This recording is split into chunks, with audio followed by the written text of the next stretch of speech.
Well, hello there. I see that you are watching film. Welcome to the University of Maine Electron Microscopy Lab. I'm actually on the camera, and can you hear me?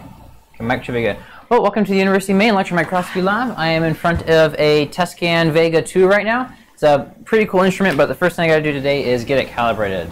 So we are going to go ahead and start in on that. Okay, so it's either you can see my face or you can see the projector up there, and I'm sure you're all more interested in the projector, so I'm going to drop exposure.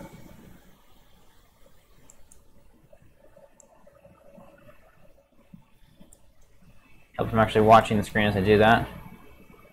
Okay, let's see if you can actually see that image now. High voltage enable, give it some time to heat up. There we go.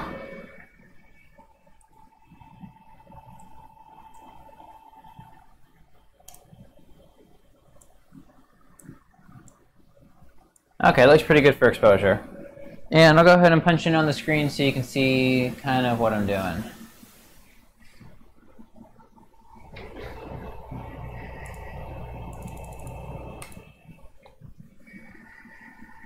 So under the sample stage right now, we have got just a housefly that's been mostly dried out, and we'll talk about that later, and sputter coated in gold. And there is a lot of gold on this fly. Okay, come on, come on. There we go. I don't have a video tripod with me. I don't have a video tripod with me. I'm using a photo tripod right now, so it's a bit of a pain to adjust. Okay, so let's get this going. So first things first, I got to do a bit of calibration today. So we'll go ahead and just. We're going to go ahead and zoom in on the head of the fly. Make sure that probe current is low. That's a good spot to do a beam align.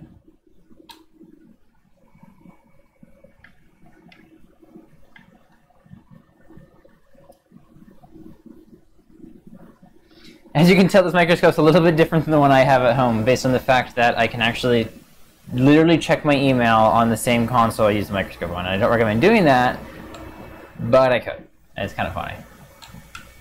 Okay, we're going to go with a manual adjustment. Enable some wobbling. Yeah, it's not great, but that's pretty bad actually. Let's make sure I got my focus nailed, because I don't have that nailed right now.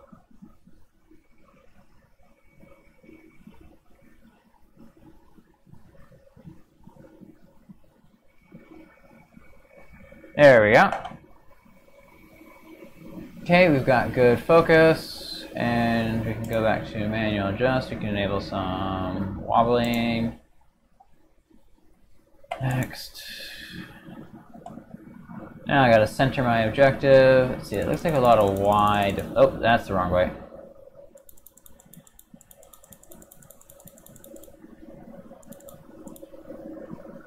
Okay, that's a lot better now.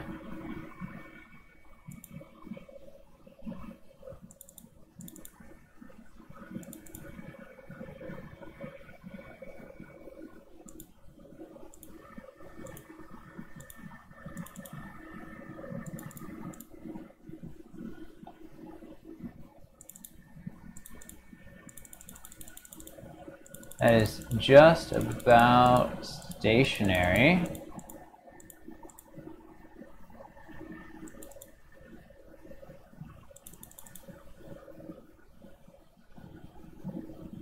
Which is about what I'm going for. Haha, yeah, no, I'm definitely coveting this machine. Although it does have some quirks, and quite a few of the same things I had to deal with in mine are actually similar things you had to deal with in this one. And that's not necessarily all SEMs, but this is like one of them. Okay, so that looks like a pretty good axial line. So, oh, get this, auto contrast and brightness, and it has blocking. My SEM doesn't have blocking. Okay, that looks pretty good for quality there. Let's go ahead and I should be fine without stigmators for now. Mag calibration's good.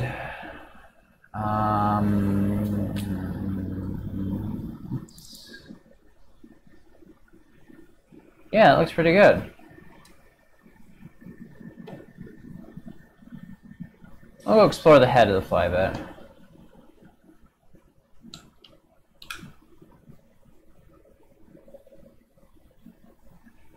Actually, we'll rotate the stage slightly.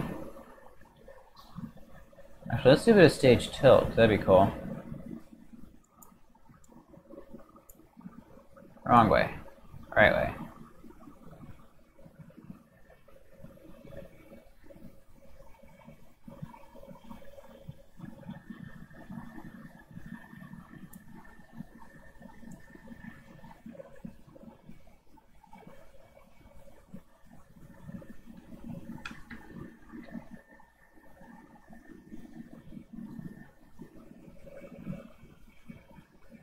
So, for all of you who just joined in, I am currently at the University of Maine School of Earth and Climate Sciences Electron Microscopy Lab. This is one of the 2 microscopes they have here.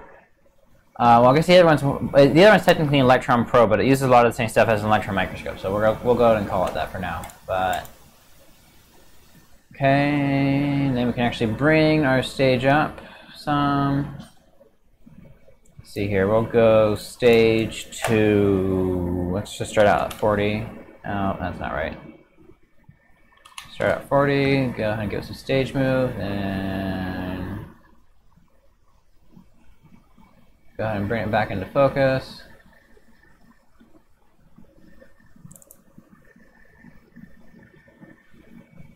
There we go.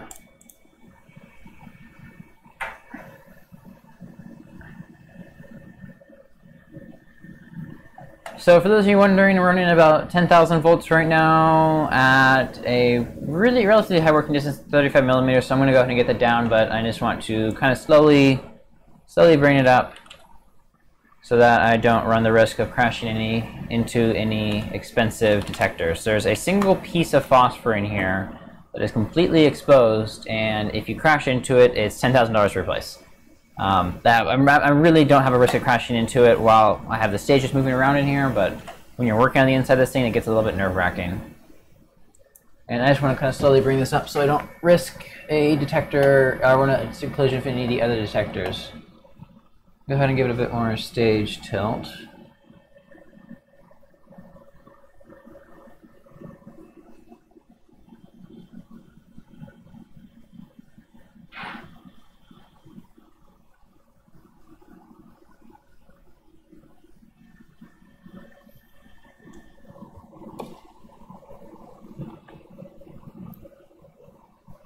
Forgot the touchscreen's broken, so you can't use that knob. Okay, we'll go this way. We'll go to stage 12, 25.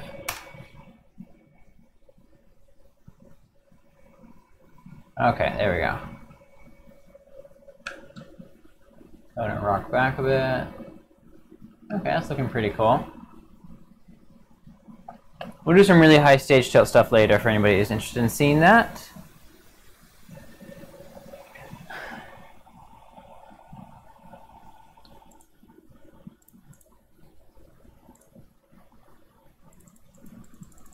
We'll zoom out a bit so you can kind of see what controls I'm using.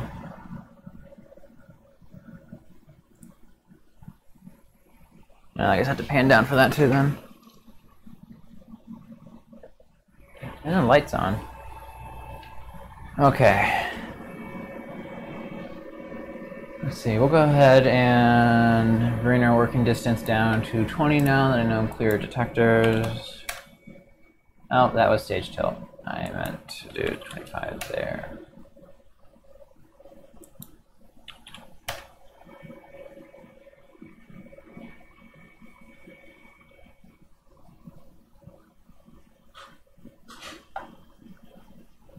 Okay, look at 20, we'll go to 20 now. Look at 25, we'll go to 20.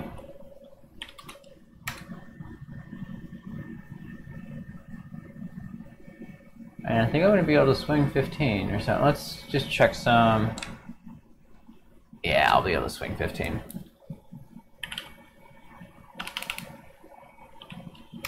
Okay, that's as close as I'm going to bring it for now. So we should be running a lot higher mag now, which will be pretty cool.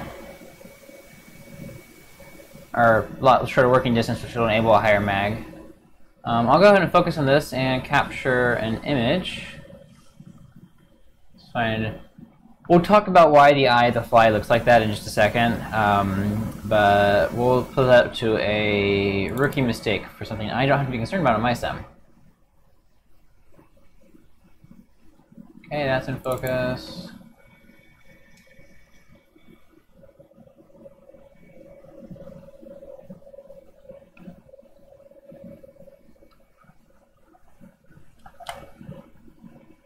Out of curiosity, let's see what BSE looks like at the same time. On some auto signal and BSE. Oh, that's nasty. Here, let's go ahead and just disable multi-view, and we'll just switch primary to BSE and auto signal on there.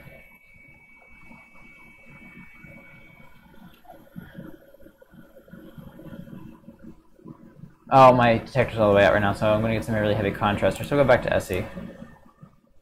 And once again, auto signal. Okay, who's chatting? Hey there, Drew.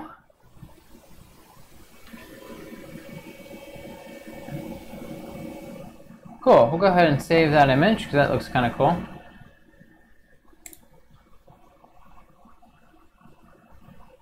Takes a second to save images, so if anybody's got any questions or anything about this microscope, feel free to ask. Now's a pretty good time. Now this is basically doing the same exact thing my SEM does when it or SEM does when it really slowly scrolls through the image to save it onto my DS or to let my DSR take a picture of it. Except this SEM is automatic and does it just digitally, which is great. It's not my toy, Drew. I don't get to keep it. I just get to use it for a while. Yeah, and then at some point today, we'll be putting in a cryo stage into this thing so you can actually load ice inside of here. Now, if you've been following my streams, you know that water vapor inside of an electron microscope is an incredibly hard thing to deal with. And this microscope is actually designed to handle that sort of thing in a really cool way. But I'll talk about all those systems as we kind of start to use them later on. But that cryo stage is being rebuilt right now. It had a bit of an accident with it last night that caused a couple of issues, but that's okay. It's nothing we can't fix.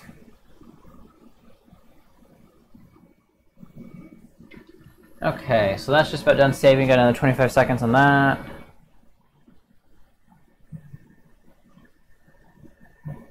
Yeah, so this water plus raw electricity equals bad. Yeah, no, it turns out water plus most things high vacuum equals bad, but this SEM is used by geologists, which means they put dirt in it all the time. So it's a very dirty environment. We actually don't even wear gloves when we're servicing the stage or anything, which it's mind-blowing to me. I feel like I need to like go run and wash my hands and get gloves on every time I start to touch the inside of this. Go ahead and save that. Okay, and we'll start to punch in some more now.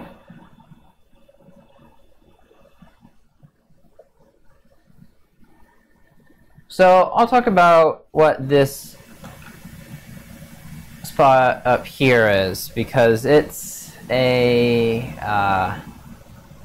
interesting story.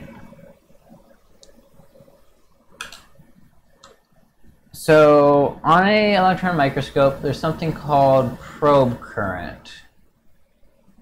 Now, probe current is kind of how much electricity you're actually, or how much current basically you're imparting on the sample through the electron beam.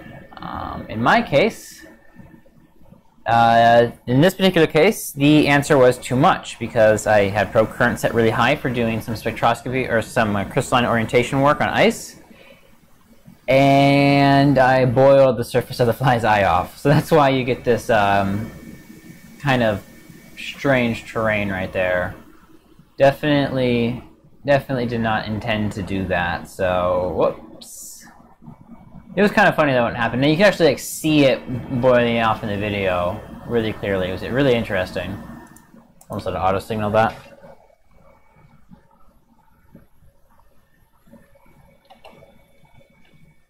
And we'll go ahead and grab a photo of that. And I'll be getting all these photos posted, but it takes a bit longer to transfer than it did for my camera, so.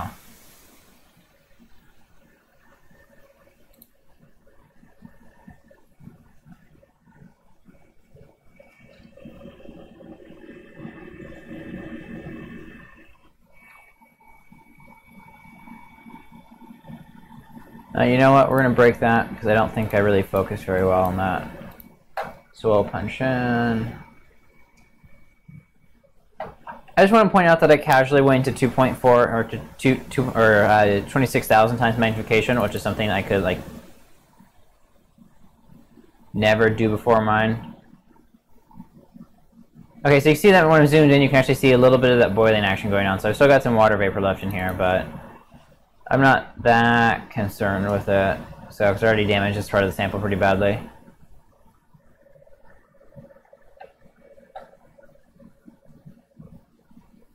Now we'll go ahead and do an image capture.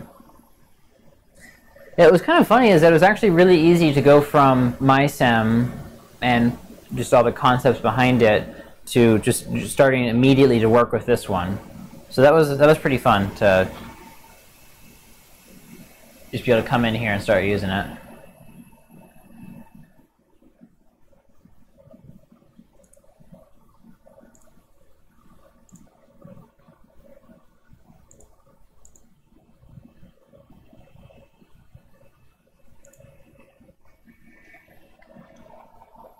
Silent.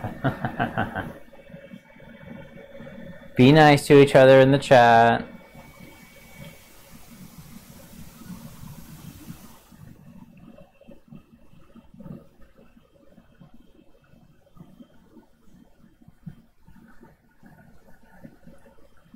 So this is mag 400 right now.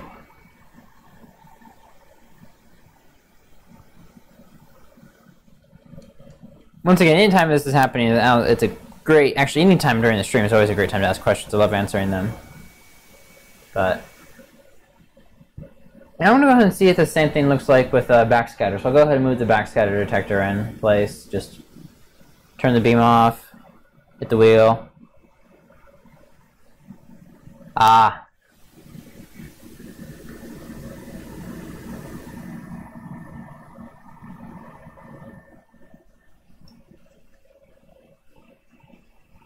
Okay, it's almost done. There we go. Go ahead and save that.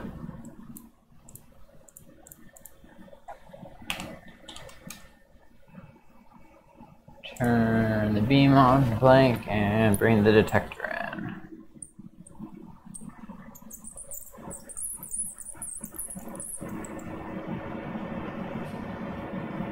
cool. Detector's in place. Now we can power the beam back up. Or actually, I never turned the beam off. I just put basically a little aperture in front of it, pretty much.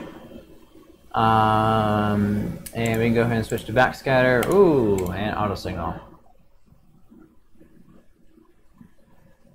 Whoa, that's weird.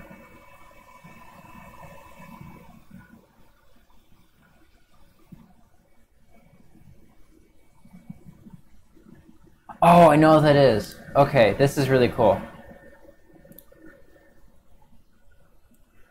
Hey, Stephanie, if you get a chance, come check this out. So remember how I cracked the surface, the gold surface on the fly when it boiled off? I'm in backscatter now, and you can see the different returns from the gold versus no gold on where it split the gold apart. That's really neat. So basically what happened is that secondary electron mode, what that does is the interaction it matters significantly less what the actual material is you're reflecting, you're getting secondary electrons off of. What matters more is that it's conductive, so you just don't build up a charge. But with backscatter, you're using a different, you're looking at a different energy of electrons. These electrons are actually ones that are reflected back out of the sample. And these electrons are reflected back out of the sample, more reflect out of samples with a higher atomic number.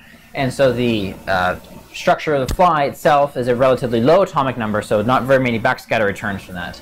But gold is a relatively high relatively high atomic number, so you get a lot of backscatter returns from that. So you can see the sample of this fly where it boiled off a little bit, or kind of just disturbed the surface a little bit. As it split apart, you can see this is now showing kind of just the gold, because that's kind of what the backscatter is really good at. So that's really neat.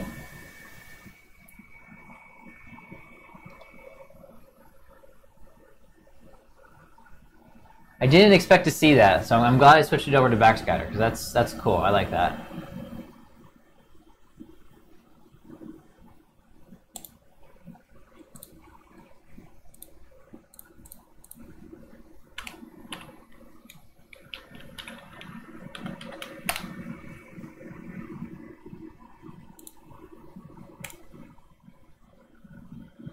And you know, I can do a mix of the two detectors and see how that looks. Oh, yeah. Okay, there we go. So now I'm combining the signal from the secondary electron detector and the signal from the backscatter detector to kind of get this interesting map of the sample.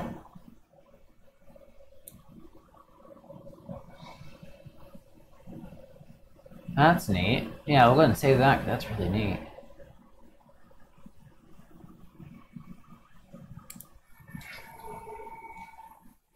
Okay, let's catch up on the chat real quick.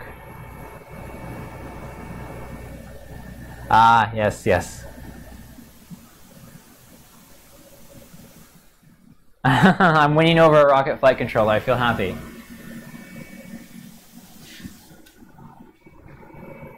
So yeah, all these photos we posted, it's just that I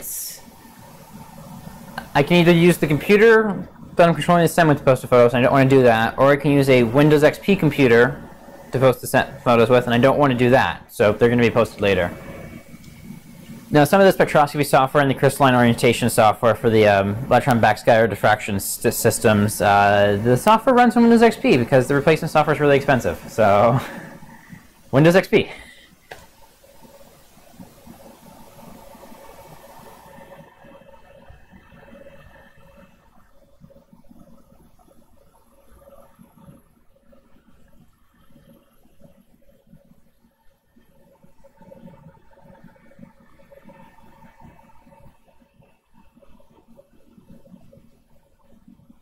We're gonna zoom into that broken apart area because that's neat. I want to go see more. It's kind of networked in a very limited sense. Okay, well, it's a $20,000. It'd be basically a $20,000 plus Windows XP upgrade. So if you want to donate $20,000 to the University of Maine School of Earth and Climate Science, great.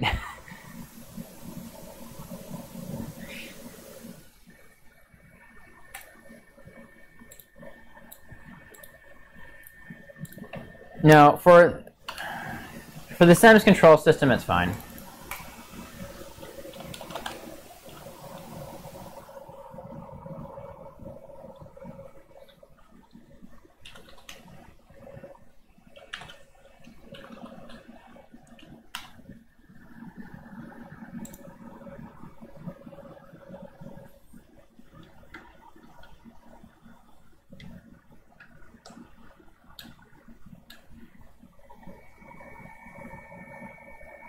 I'm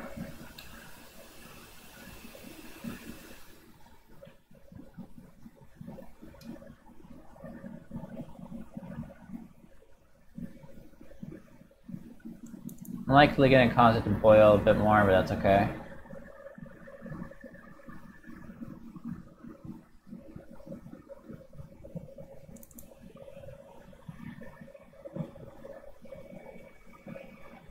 Okay, so this is mag 1.4 thousand times. We'll go ahead and switch into SE for a sec. Pure SE, you don't want any BSE in here. And we're going to have to go ahead and auto signal on just this part. Hey, Alvaro. Oh, no. It's not the controller. It's, oh, first of all, EDAX likes to charge money for things and likes to make sure that you can't simply replace things. Why is this moving around?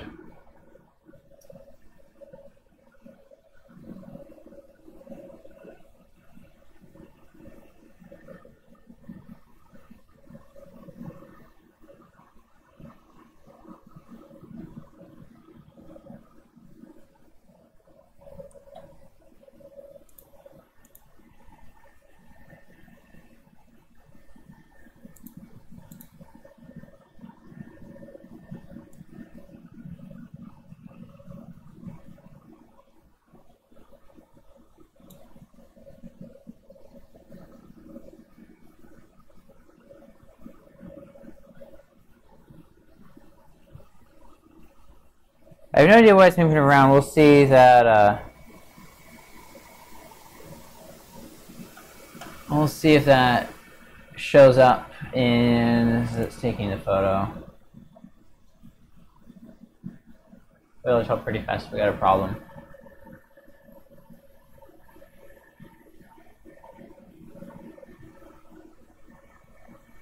I think I might have a problem.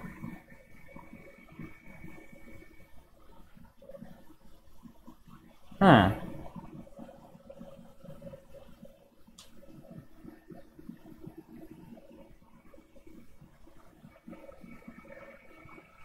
Oh, my stage vibration's off. My vibration isolation's off, which actually matters to this mag.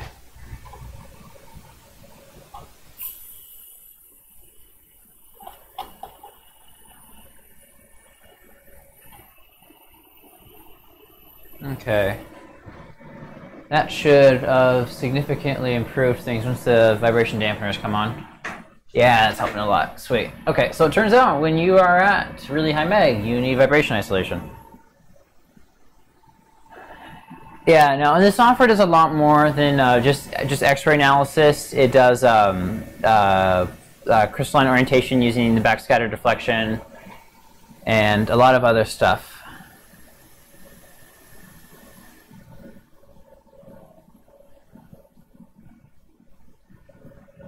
I'm sure the upgrade will happen someday, but for now the software mostly works and crashes relatively infrequently.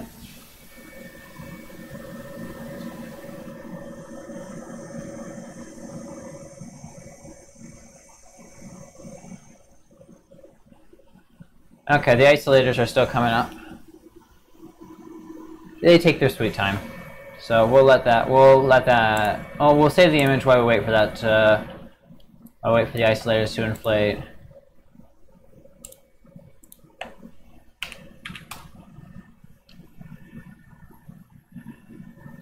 But you can see the bottom of the picture looks a lot better than the top of the picture.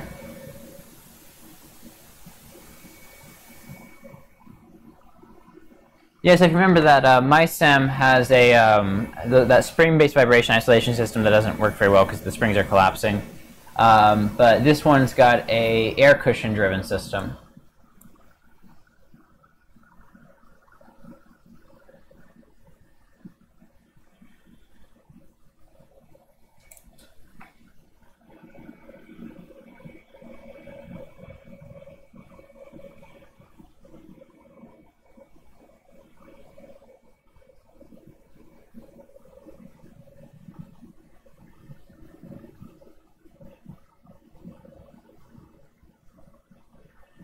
Still moving around a bit, but it's moving in a different manner. Why? wobble's not on. Huh, I wonder what it is. It's, what mag are you at? Mag, about 1,000. Which seems like it should be fine. What did Laura talk to you about? Because sometimes it doesn't work very well. The isolators? Yeah. But I can't remember what mag she usually uses. Okay. What's the scale there? 50 nanometers. Oh, you should be fine. That's, yeah, this seems low. Oh, wait. I can hit No, this. that's about, I think that's about what she uses, and it looks about the best she could usually get it. Wow. This really isn't optimized resolution, is it? No. Okay. We mostly do chemistry. Yeah, no, I noticed. So. Yeah, so that is the thing about this microscope, is this is not one designed for ultimate resolution like mine is. This is designed to figure out what are things made of and how are crystals in the sample. So I am pushing it relatively far as the, I mean, it'll let me crank mag up all the way to, that's 1,000 times magnification, which is really, you can't really hit with an electron microscope of this type. That's 12K right there. And I'm actually getting something at 12K. And not a horrible something. But not the something I'm looking for either. So we'll pull it back out.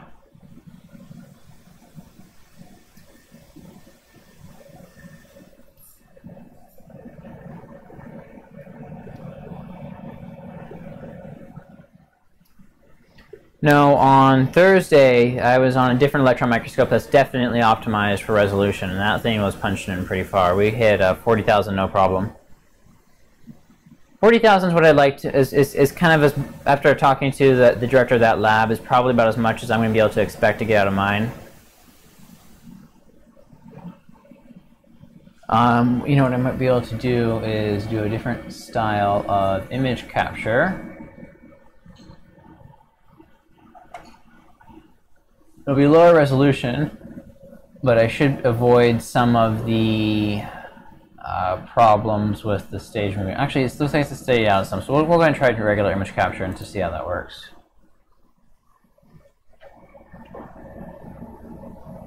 It's a bit of distortion, it's fine. There's definitely a bit of distortion, but it's not coming through too badly, so.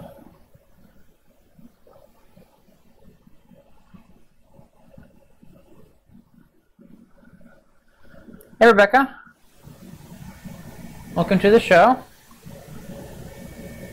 We've got a much nicer electron microscope than I normally have access to right now. It's a TestScan Vega 2, property of the University of Maine's Earth and Climate Science Lab. Been here since Tuesday, or I guess technically I've been in the States since Tuesday, but really started using it Wednesday. Working with the same. Normally we scan a lot of ice, looking at the crystalline orientation and that. And we'll talk about that more later as we start to actually load some ice in. I'm not sure if we'll be streaming then, but we'll see.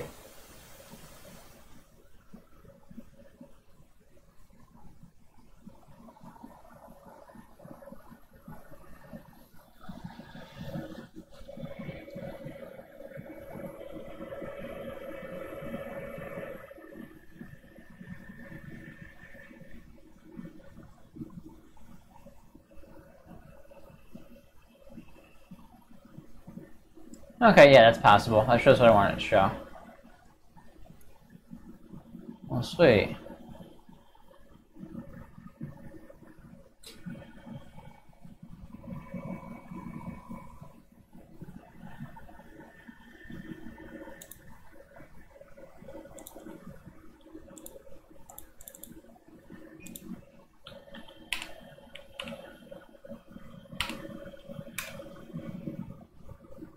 Okay. Yeah, okay. Compare that to this image, and you can see how much better it is. You don't have a lot of that wobbliness there. Okay, let's increase our scan rate again. Let's go find something else to look at.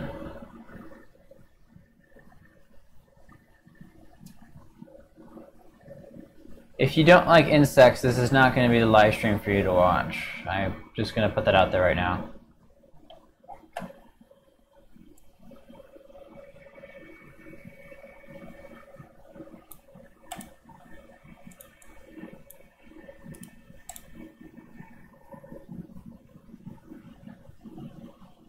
don't like how that auto-signaled.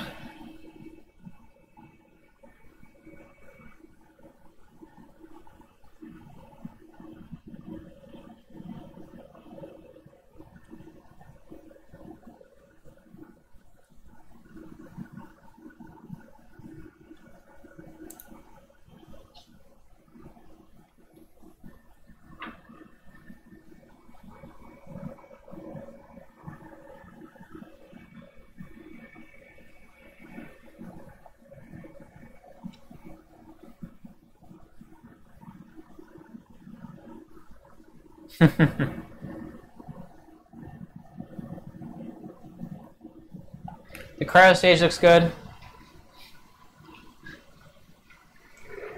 The cryo stage looks good from the photo.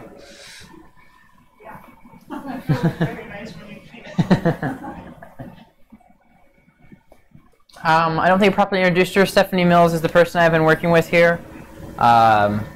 This is her project. It's if you want to find out more about what she's doing, a great place to learn about that is on her Twitter at microearthsci. Or you can go look at my Twitter feed and I will just have retweeted it. That photo that's in there is the cryo stage we use. So the sample goes into that holder you see on the kind of the right hand side, and then the heat is carried away from the sample into this dewar or liquid nitrogen by that kind of copper braid you see there. So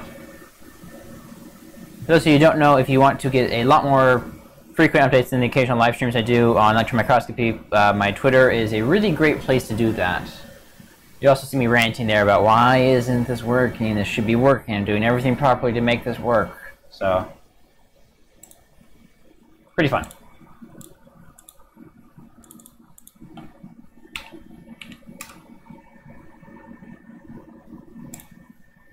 Okay.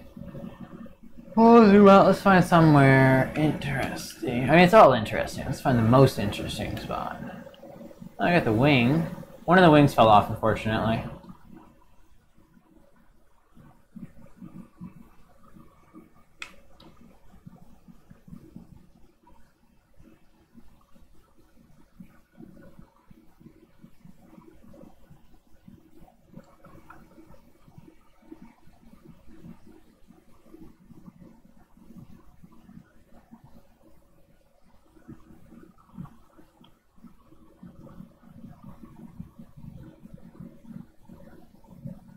You know, I'm going to do a rotation.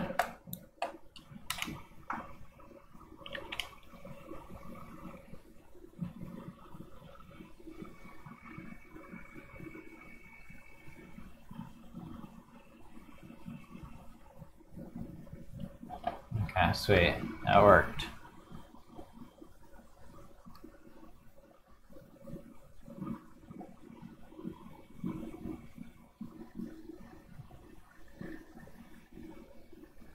Oh, cool.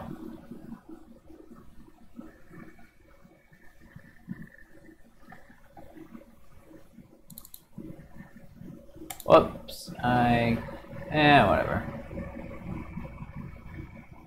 You saw as soon as I set the electron beam there, it kind of deflected a little bit. I'll just close it. I'm going to actually just record video of this on my phone so I kind of have a document of what this does to it, because it's kind of funny. I just don't think my sample's not as dry as it should be, but my probe current's low. You know, I'll drop probe current a bit lower just so, well, I'll do it after this because I want to get an example of this happening.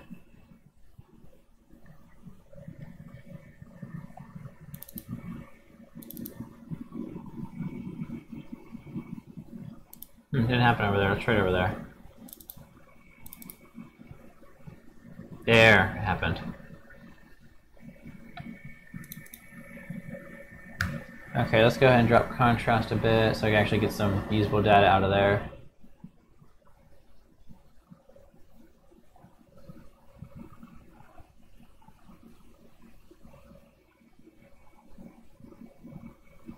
Actually, you know what we'll do is we'll just rotate the stage a bit.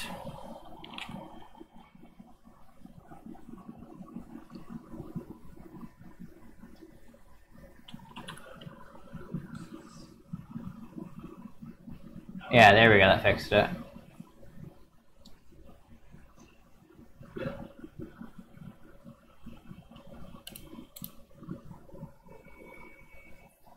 I think a bit of gamma might actually fix some of these problems too.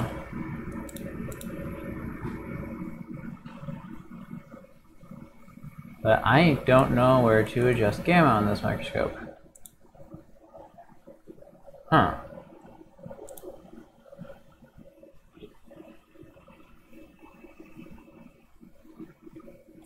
We'll leave it because I have no idea how to adjust gamma on here.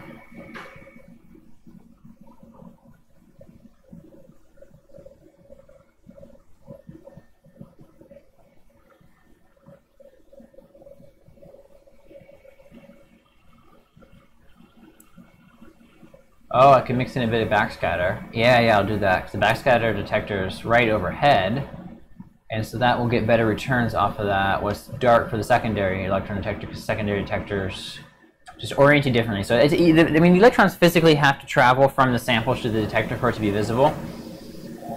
So if you've got your sample in the way of that, it's not going to work very well. Because I'm trying to image kind of two sides of a sloped sample, even though I've got the stage tilted a little bit, so that will help some. It's still kind of challenging, but by using two different detectors in two different locations, I can combine the image of the two and get some good returns on that. There we go. We'll go ahead and take that image. Oh, forgot to focus. Well, I kind of focused earlier, but I moved it around, so I got to refocus.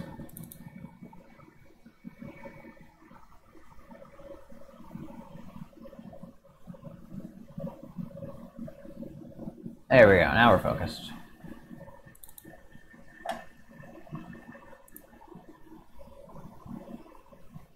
Now, if anybody's got any questions, now's a great time to ask. Whether this is saving an image, it takes about a minute 30 to do so. So, considering that 8 or 9 second delay, should be fine.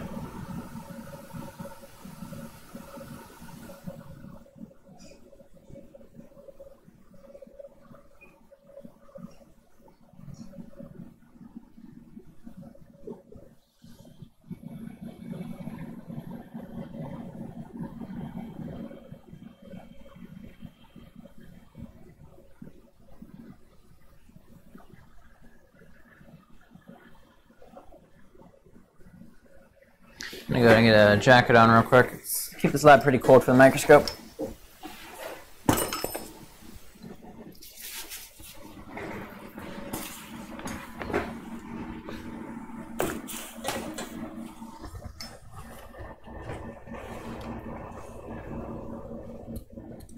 Not as cold as when we start pouring liquid nitrogen into this thing, because we go through a lot of liquid nitrogen. Like, shockingly large amounts of liquid nitrogen are used in this.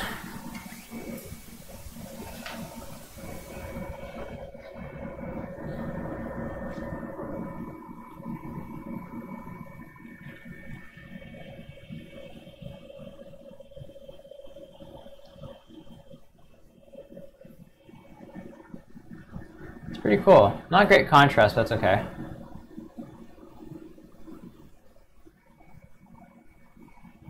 As I said earlier, this is not a resolution microscope. This is a spectroscopy microscope. Because it turns out that electron microscopes are useful for way, way more than just imaging. At some point, I will show you guys some more information on that, probably while we're waiting for the microscope to chill in. In the meantime, I'm going to ask all of you, is there any particular place on the fly you would like to investigate further?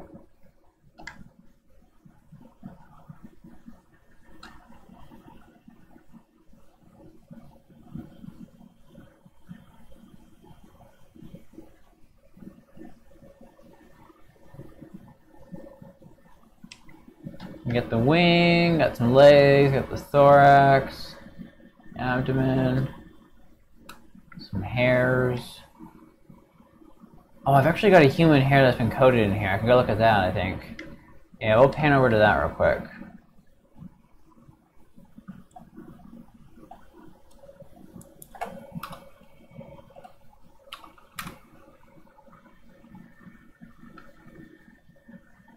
Da da da da da da da.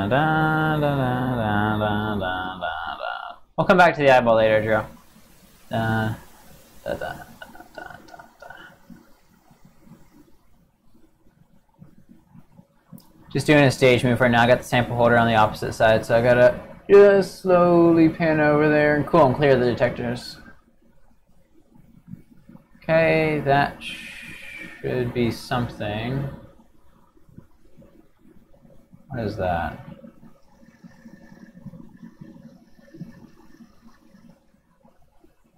Oh, that's just marks in the sample holder.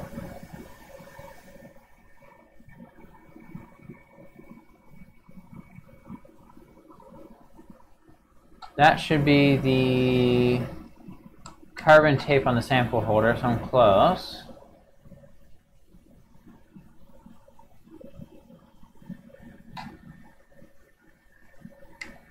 I think that's the moth wing.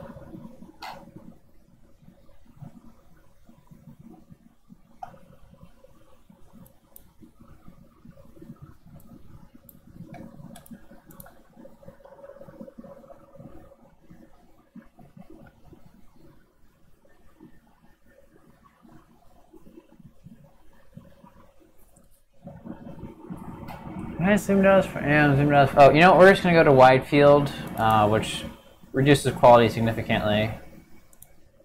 But I will be able to look for what I want to find significantly faster.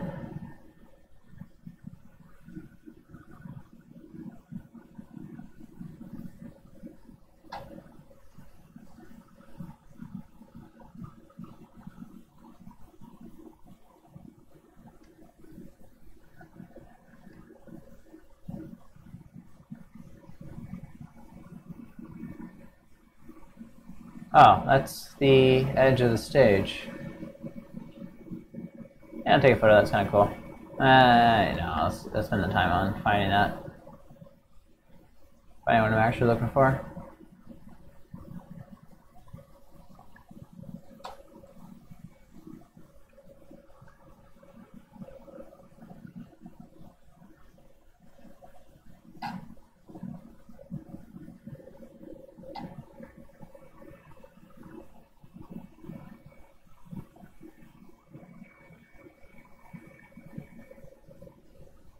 Okay, I think that's the hair right there.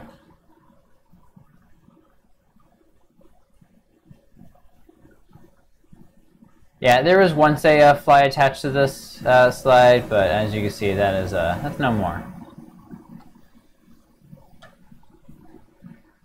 Oh, what I was looking at earlier is some text, actually. I'll go back to resolution mode.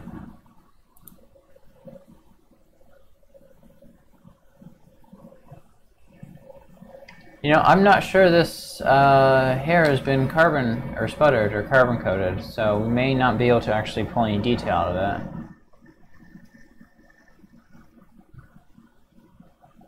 No, it's been coated. We'll be fast though, just in case the coating's old or whatnot.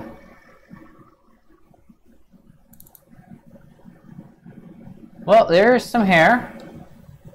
That's about...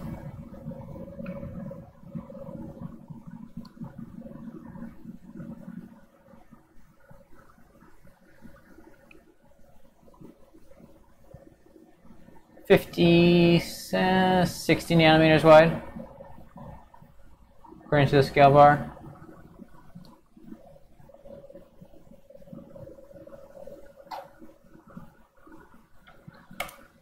Well, cool. Let's see here. I've taken just about all of the stereotypical electron microscope images. I've got a wing. I've got a fly. I've got a human hair. I've got a IC. Here's the circuit. What else do I need to get all the stereotypical stock microscope photos?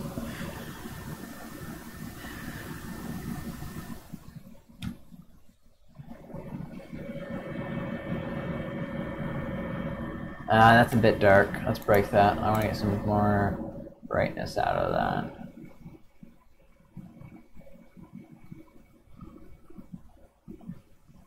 I'm going to blow a couple spots out, just because those spots aren't coded properly.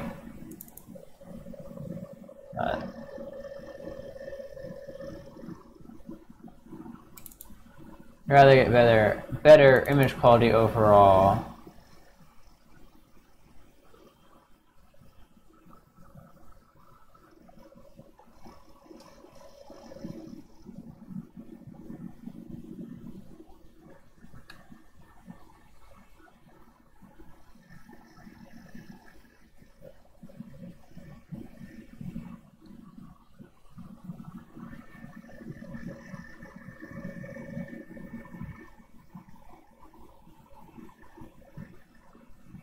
Okay, we'll try that out.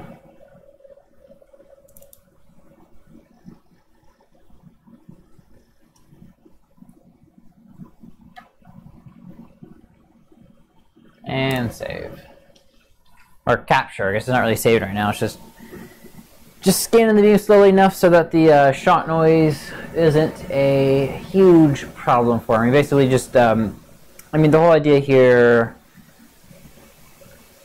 is to decrease the, let's think about this real quick. Basically, scanning slower, you get more electrons that bounce back, therefore you get a better signal. Also, welcome to the couple of new viewers. I'm at the University of Maine's School of Earth and Climate Science right now in their electron microscopy lab on a test scan Vega 2. Got a gold-coated fly in here right now, which is pretty cool. So, just kind of exploring the microscope, using that. I did a bit of calibration on it earlier today. Got the beam got the column all aligned, got the aperture aligned. Didn't bother with the stigmators because I can't zoom in far enough for the stigmators to matter, but we should get some better beam stability now. We had some problems with probe current being a bit weird earlier. So the amount of current actually going into the sample is being a bit odd. So hopefully that alignment will take care of it, but we'll see. You never know.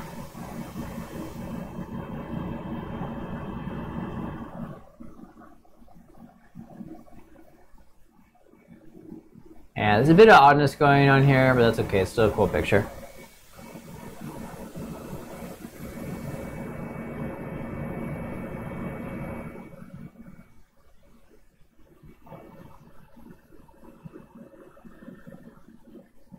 We'll be right back.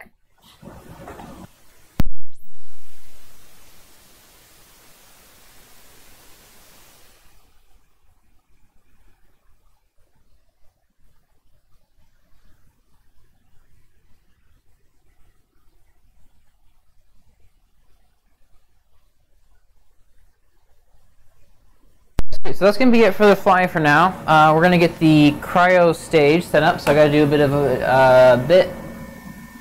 of further adjustment to get that going.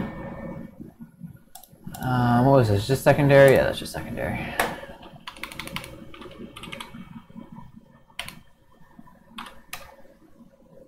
But this will be pretty cool because it's really cool how this stage works. Okay, so we're going to go ahead and drop Z to Z in working distance. We'll go and set that to 40.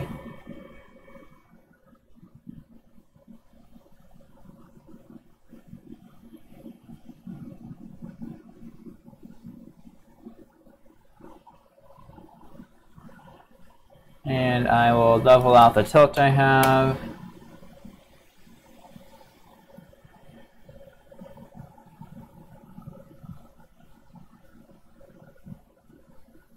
Don't care about field of view anymore, and let's just go to a solid metal part of the sample base so I can get some probe current set up properly.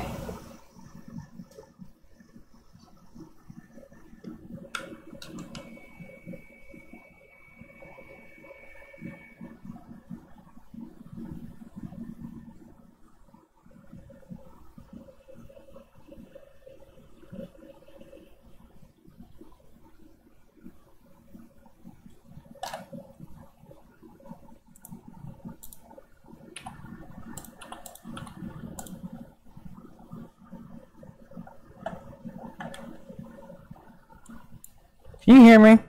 Yeah, you can hear me. Okay.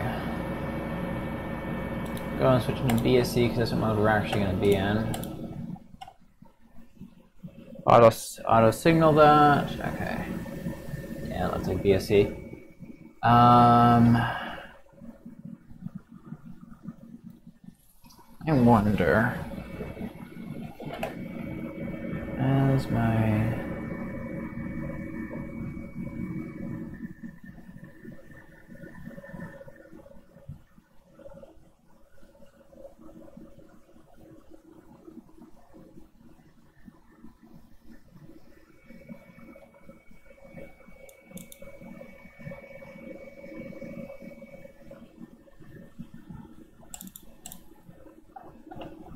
okay, let's go to probe current. We'll take probe current all the way to, oh, I need to actually kick it up to 30 kV. I'll go ahead and auto heat that. Really kicking up the acceleration voltage now.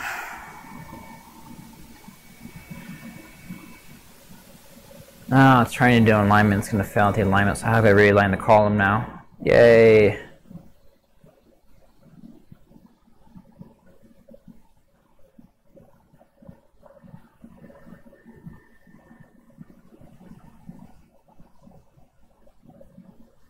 Yeah, those numbers are completely off. Well, actually, I got it halfway decent there. It's within 1% or 2, which it hasn't been doing recently.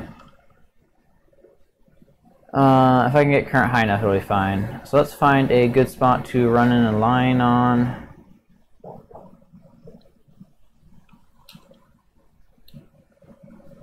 So as good a spot as any.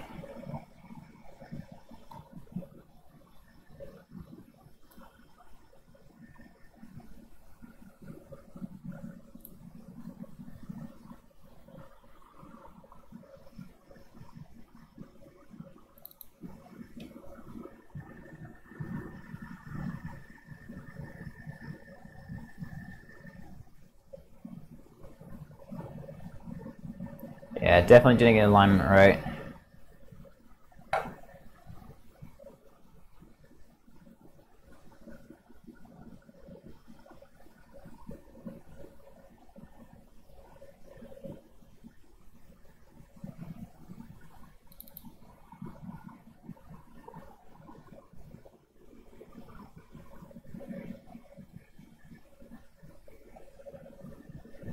I'm going to move somewhere else that'll give me a bit more accurate probe current.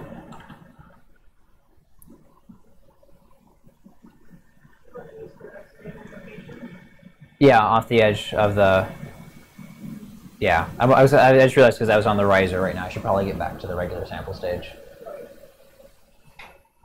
Oh, although it might be very no, the edge of it's still available. Don't you... What? I don't for that.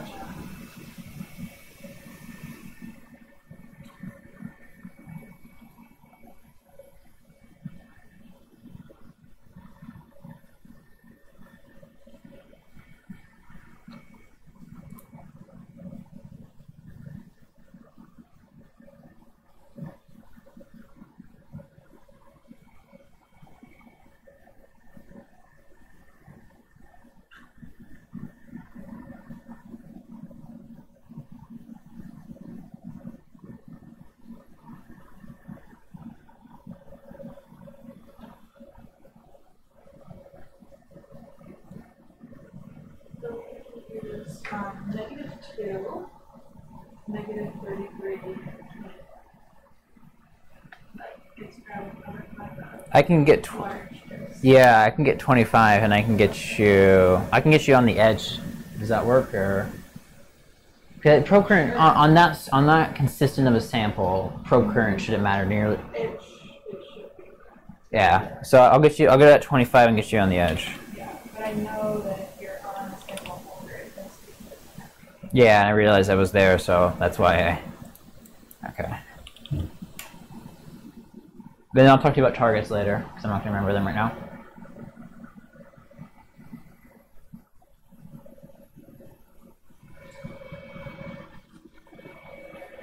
Okay, so we'll go ahead and just get entirely focused first.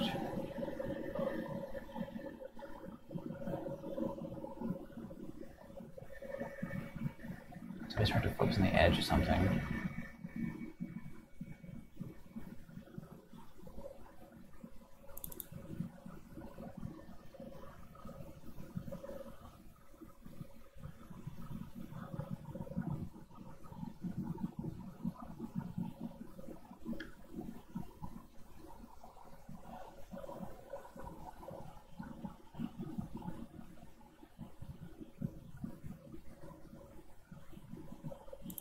Okay, cool, there's a speck there I can focus on, so we'll go ahead and just set the stage there.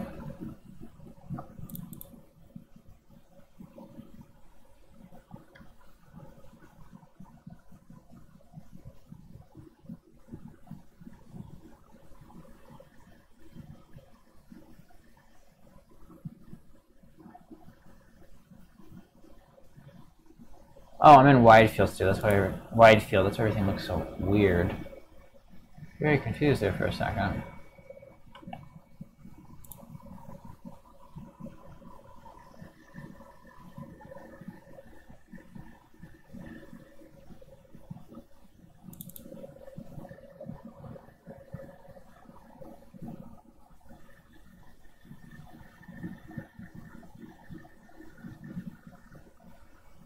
There we go.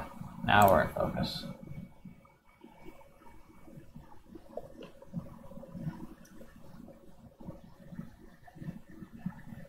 And focus shouldn't matter for probe current, but it will for spot size, so I'm going to just go ahead and do that.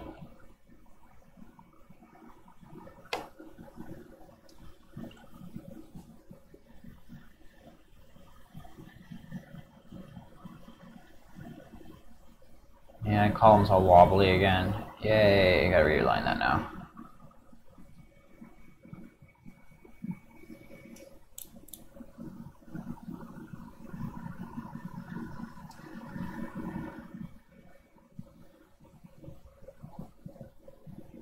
Okay, so we'll start out with the gun alignment, so let's go to gun shift.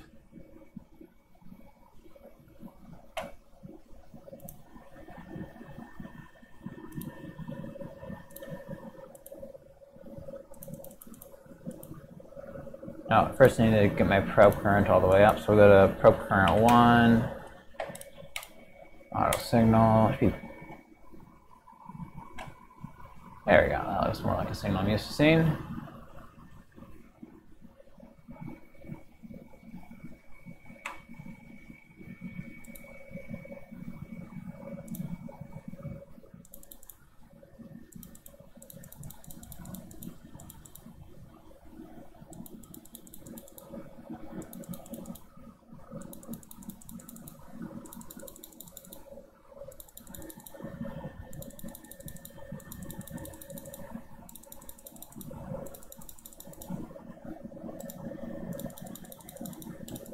Wow, this seems way off. I'm gonna have this out yesterday. I'm gonna start at 32, see how that does.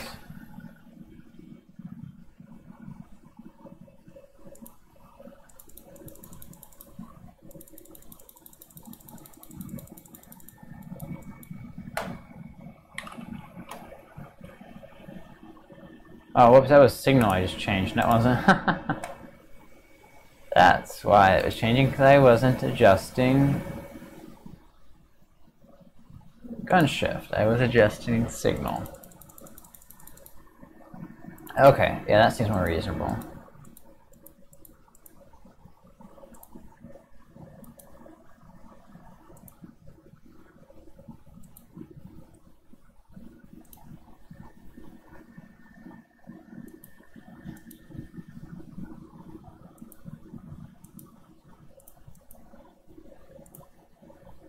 So basically what I'm doing right now is going through and getting the microscope all configured for this ice. I got to kind of align everything in the scan column, starting at the electron gun all the way down to the apertures. And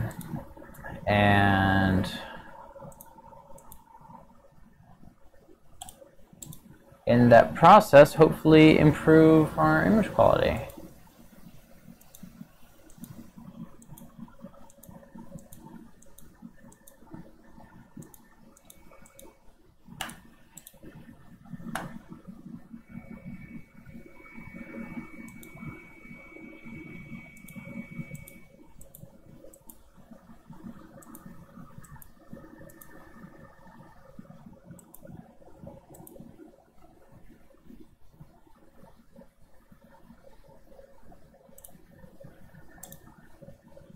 Okay, so that's gun shift. Now let's do some work on gun tilt.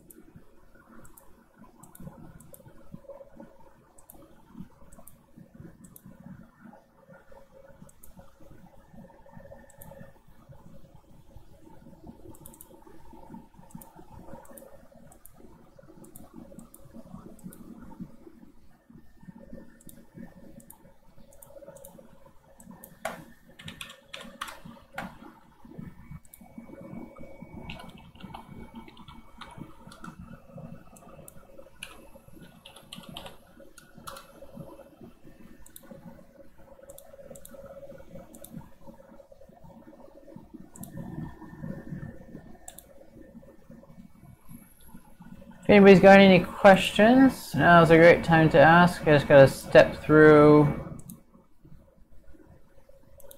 a bunch of alignment steps.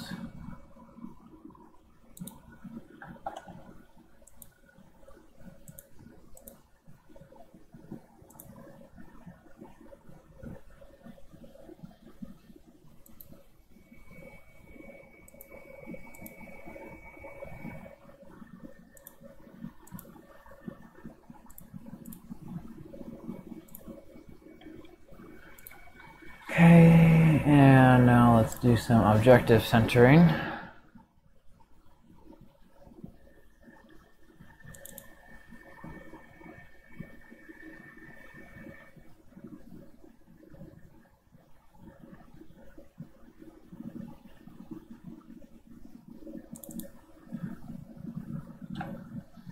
Okay, let's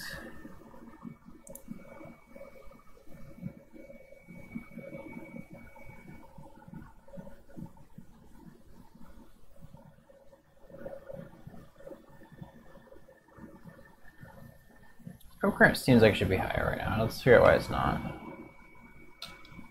Possibly because I'm on the edge of the stage.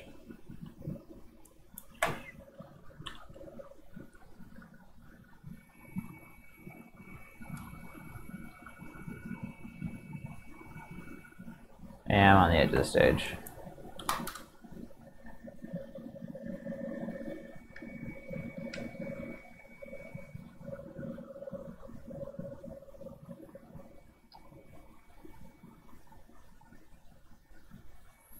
Okay.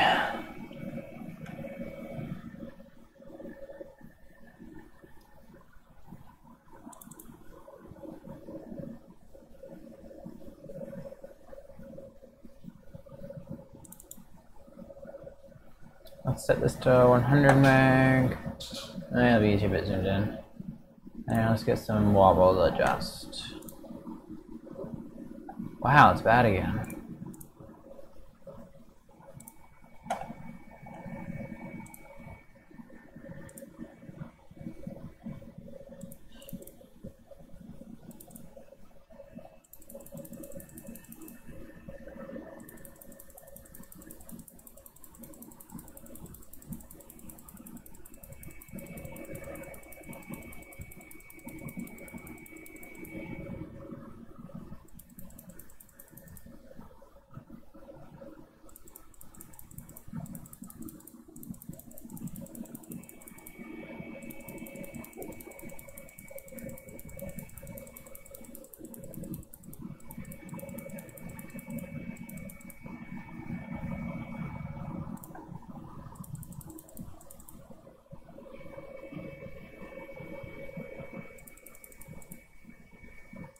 So the goal right here is to eliminate all movement as it changes focus, and it looks like we are there.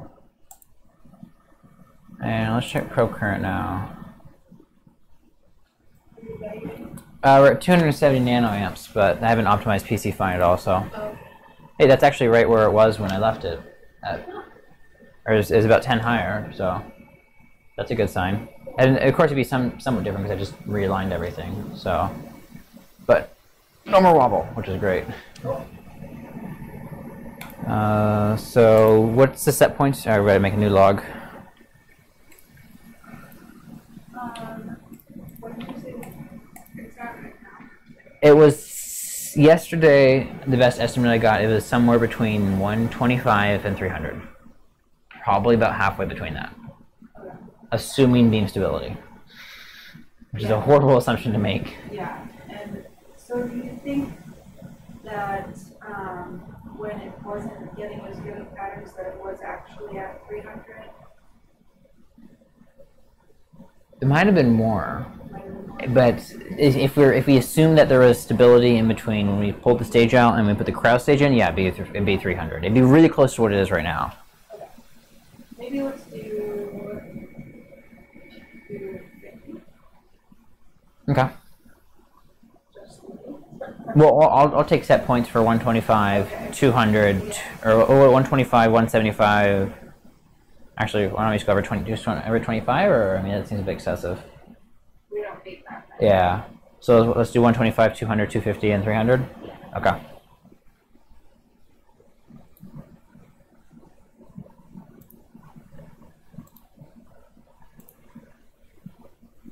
Where do we save the Excel sheets to? To the SEM and then ICE. And then date folder again.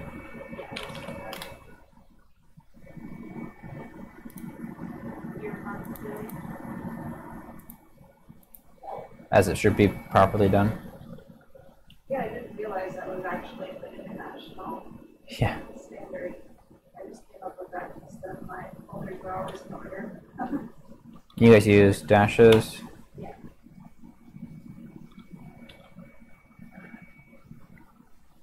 And today is the 16th.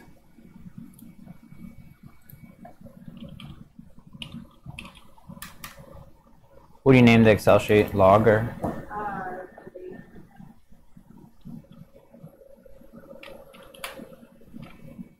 After the date, you could say higher current. Okay. That way I know Where to go back to? the goal was. Why am I repeating this?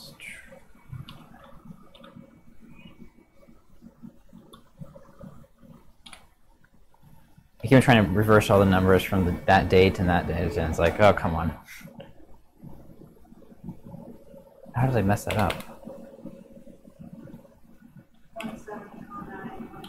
No, I moved my fingers up exactly. Oh, you want 09? Yeah. And then just 17? Okay. Okay, so we got the Excel log. Oh, you wanted high current after that, didn't you?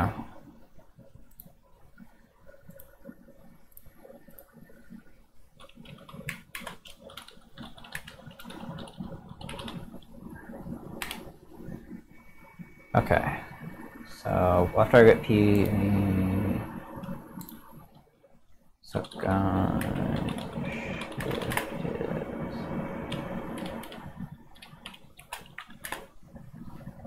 You don't have to write down the original. You just run all the auto.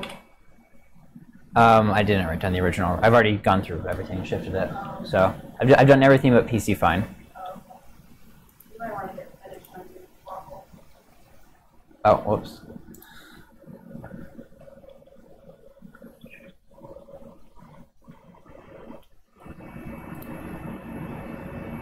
Are you still alive?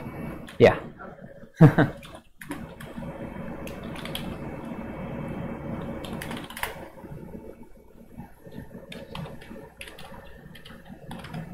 Oops.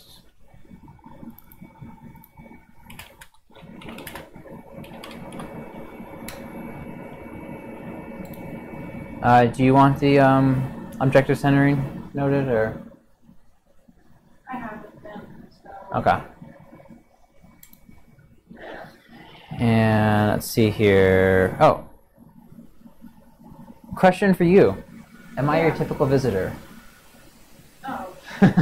Most people that visit don't know to actually do things. That's how it works. So Phil, the answer is no. Most people that visit have the same level of knowledge as me, or it's a complete black box. Well, it's a gray box, but... Okay, so let's go for 125 now.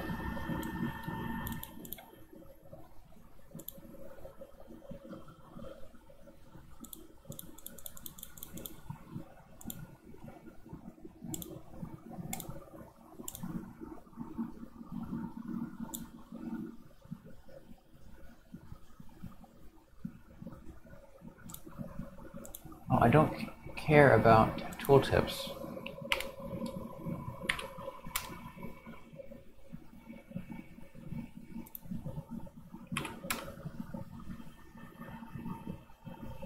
So 120, let's see here, we'll go...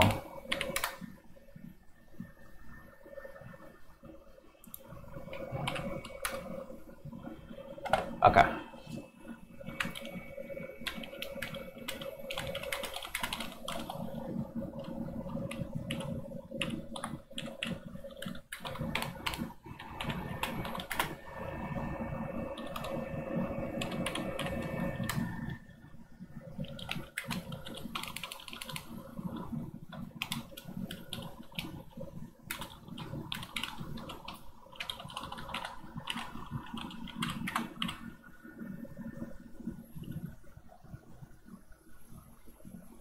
Oh, that step, no, the signal you were seeing there is actually the surface of the metal. I'm just adjusting the current that the microscope's putting out right now, just so we know where it's at for the ice. So, 0.27.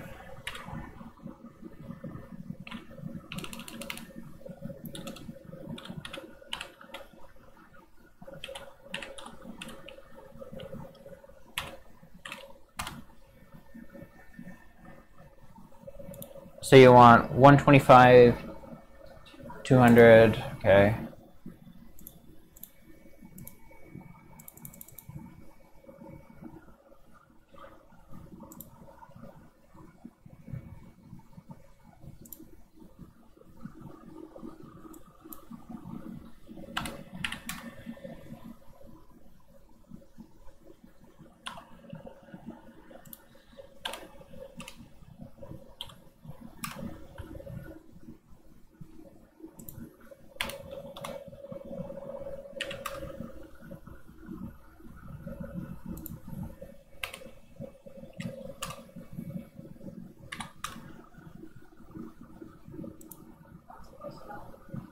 I can get it closer, I think. The other one's closer.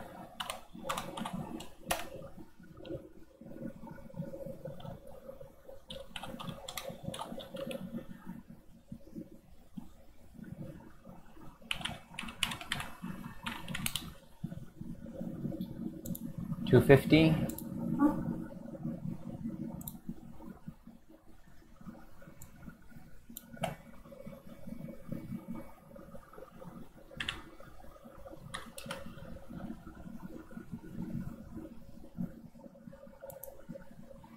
I did it again. I typed it over there and.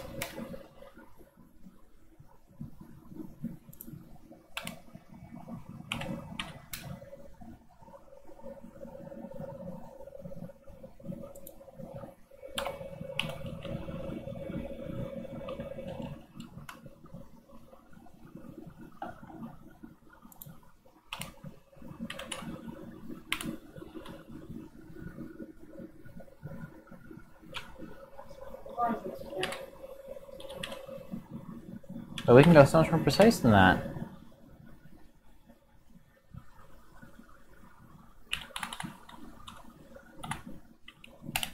And 300.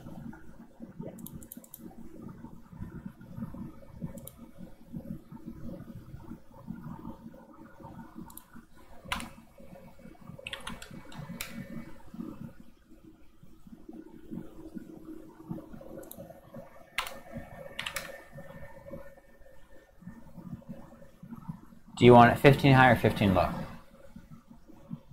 I'll go Well, 15. Oh, it's 10 low and 15 high is what I can do. It's only 8 low, so we'll go that way.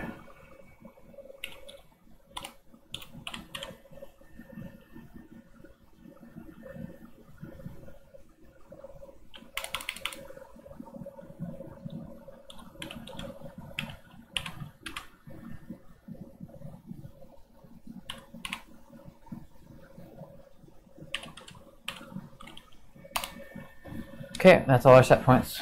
Cool. Alright. Sample stage? Yeah, we might need to change the tank out. That's okay.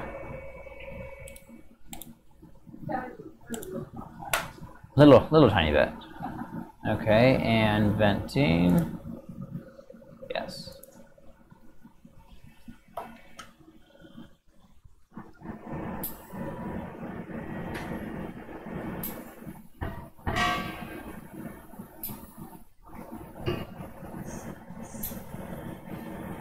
You enter the stage, air off. Yeah, we'll need it later, but. The air table will be active for a while. I didn't realize how long the air table took to come up.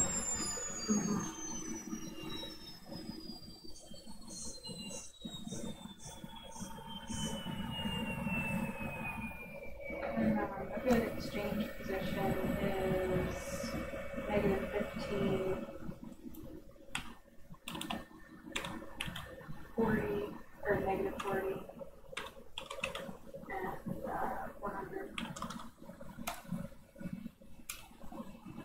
Yeah,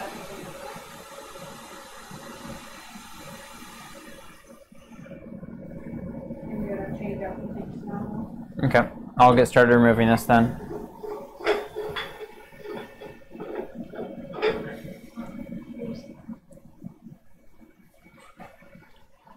Okay, do you want to scrub the post some? It comes into the. Ooh, shiny. Do what? Scrub the cold finger. Oh, sure. Can I turn the... Yeah. Well, you guys are all going to get a view as to what we do when we do a sample exchange, which is actually pretty cool. So. Make that screen bigger. Yeah. Oh yeah. There. But you probably can't see anything because it's all overexposed. Oh, it's actually not that bad. We'll increase it a bit though.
So this is what the sample stage looks like.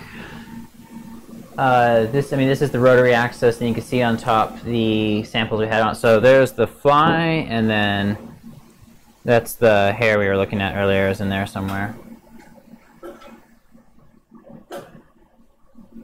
Cool. I'll clean that up later. And assuming it makes the trip back home, okay, that fly will actually be coming back to my microscope, so we can put it in there at some point. But I got to build an adapter for that sample post and my type of sample post on my microscope stage. Oh, shiny.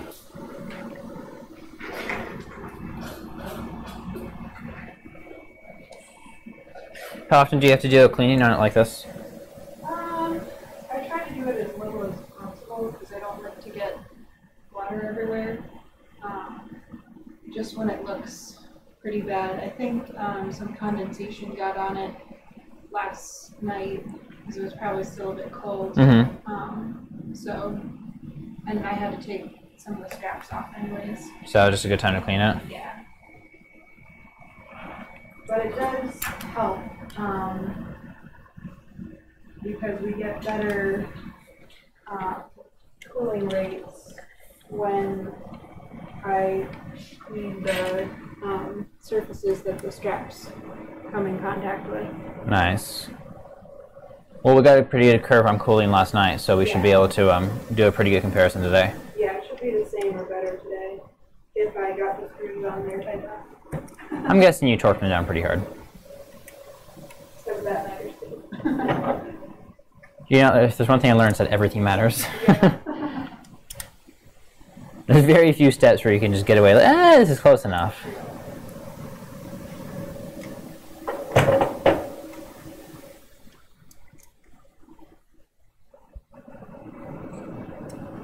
Yeah, that was just Nice.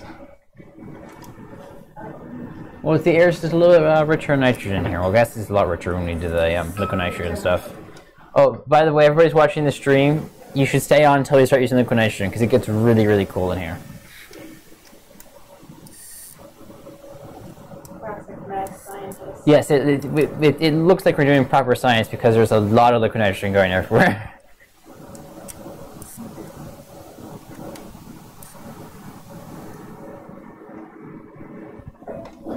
You had a screw that's not flat on the stage. That screw, it's proud. This one? Oh, yeah. Oh, it's worse than it usually is. I don't think we're going to get contact with that there.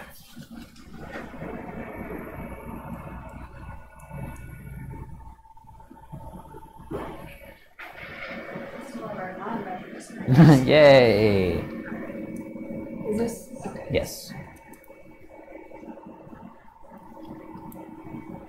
I'll tighten this. Okay. Still proud. Do you want to pull it all the way out and file it down a bit for your park? No, because this is a, that should be, hang on, let me see. If there's a screw sticking up in the stage, our copper won't make proper contact with it, and we will, Might have to loosen this. yeah. And we won't get good thermal conductivity, and nothing will cool down fast enough, and the sample will sublimate, and everything will go poorly. Yeah.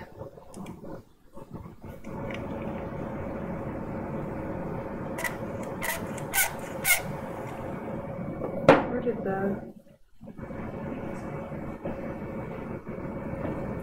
I just don't want to do it too tight because this needs to be about that. We can pull that whole screw out. I can take it to the drummer real quick and make it just fit perfectly. And just take the top off it a little bit. Why is this not fitting? Oh, because that's the one I used, not the one you used.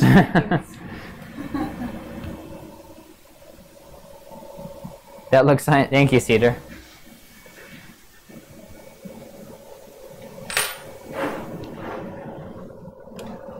It really won't be hard to take the Dremel to it and just make sure it's perfect. Good enough. I mean, that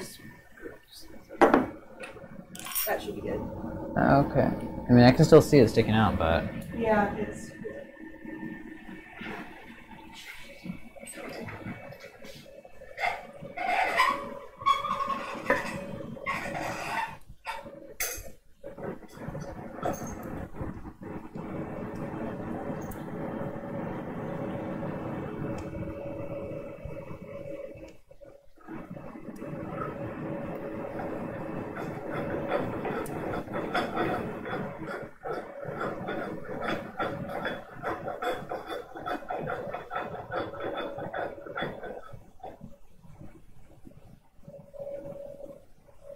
I'm amazed at how few electrical feed-throughs you actually have in here.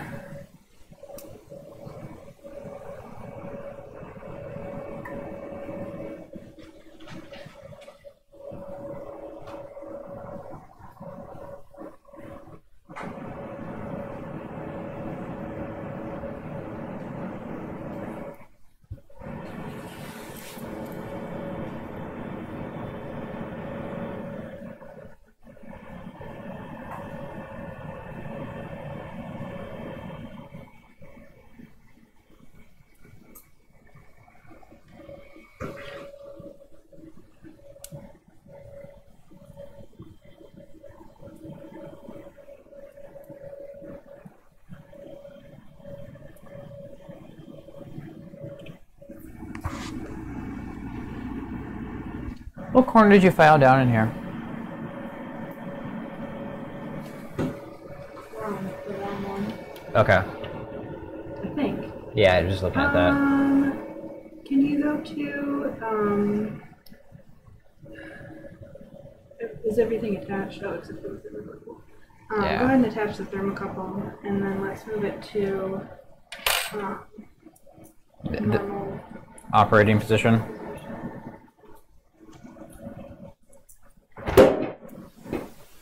How are you gonna do? Let's route the thermocouple along the copper braid and freeze off the insulation and crack it as whenever we move. Oh, better idea. Let's stick this wire straight up so that when we bring the EBSD in, we scratch that all up.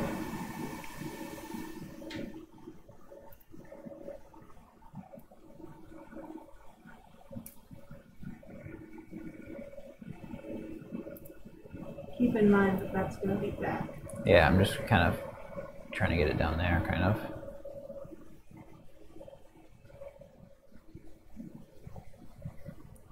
Okay, that looks pretty good. It's at risk of hitting this, which we had to replace once. Okay.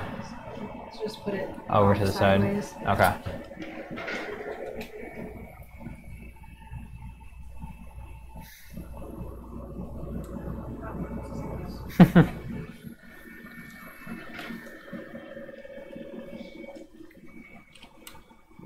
Oh, I loosened those to get the copper in.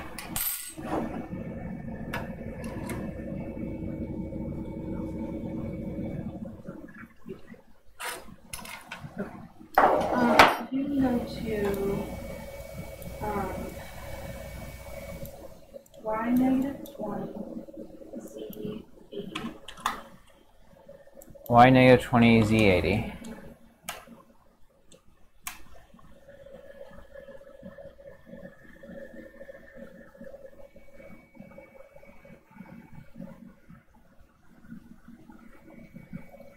And then, yeah. Yeah. I wonder if it's the edge though. Can you do tilt 60? Tilt 60? Yeah. I wonder if it's not the corner. I wonder if it's the whole edge. Oh no, that's the correct corner. Oh, wow, okay. Yeah. But it might also be the edge, so we'll just hope it's okay today. I wonder though. Can you go to Z60? What? Z60? Z60?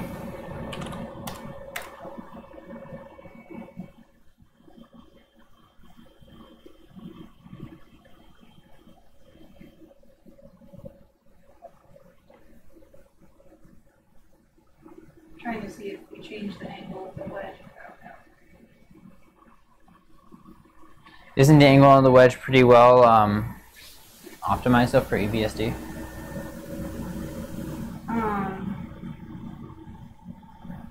Well, I thought it was, but that was, I did all those measurements before we had this piece.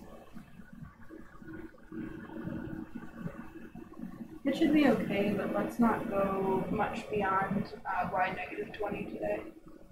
Or sorry, x negative 15. X negative 15?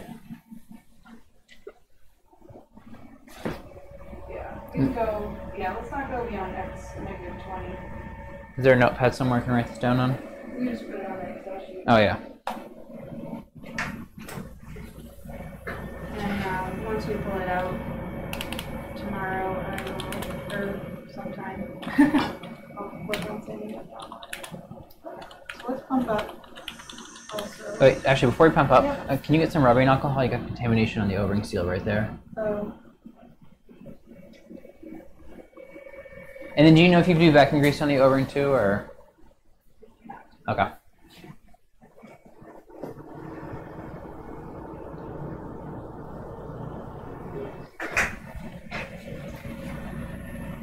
How long can you keep a sample intact with liquid nitrogen? We can put as much nitrogen in as we want, but we usually only get about 4 hours sample time because the surface of the ice sublimates a little bit. But if we weren't worried about that sublimation, then we would be able to scan for a lot longer.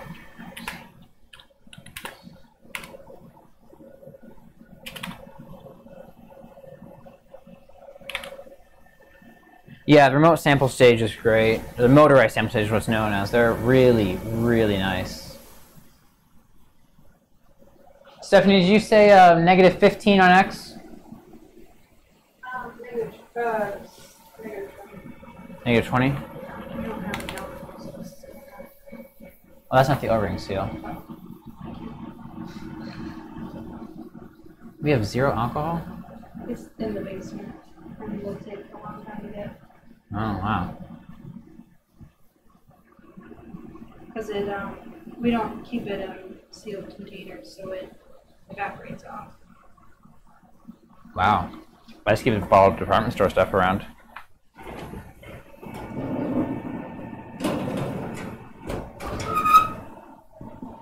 I thought I saw some cleaning stuff in here.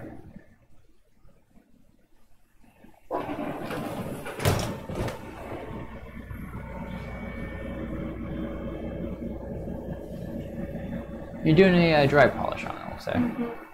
With a Kim wipe. Yeah.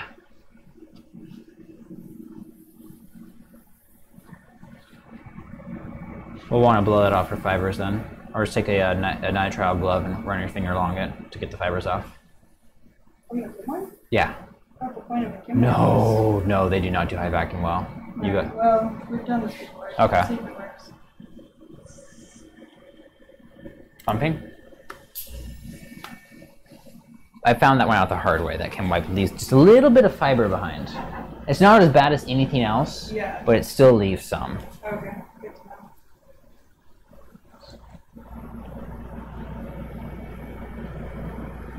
I need to email that we did before.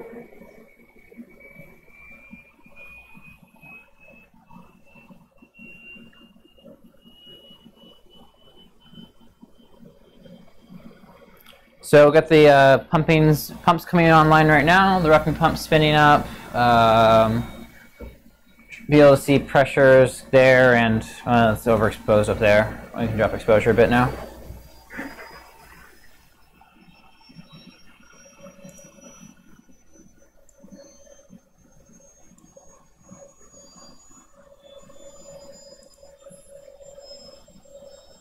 Okay, so the bars you see there, that's pressure. So as those start to come up higher, they'll go green eventually, and that's what we want. And unlike my microscope, this actually has real pressure gauges on it, which is nice. And they're calibrated, which is a luxury I do not have.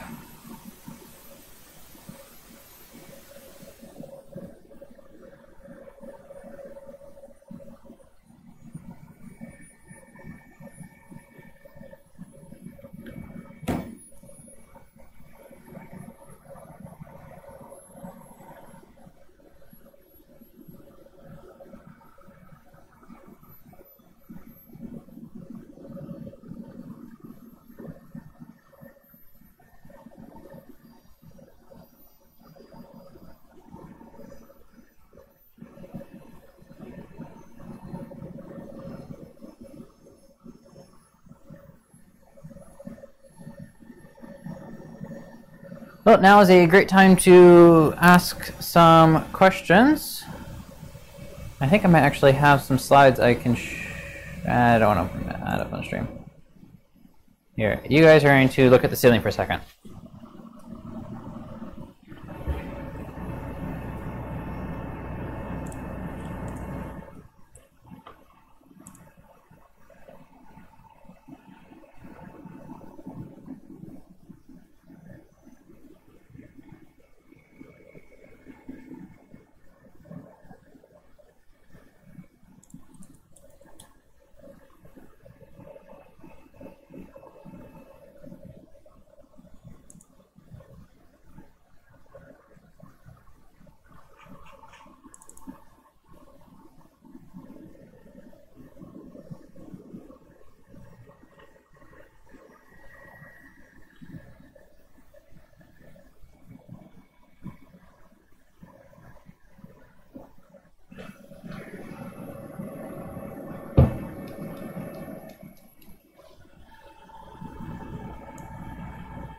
Actually, I think I'll pull this up on the big screen.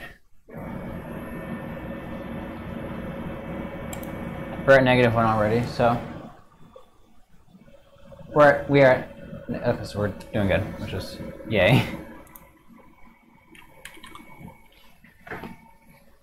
Sorry for pointing you at the ceiling for a second. I just need to sign into things and then transfer files.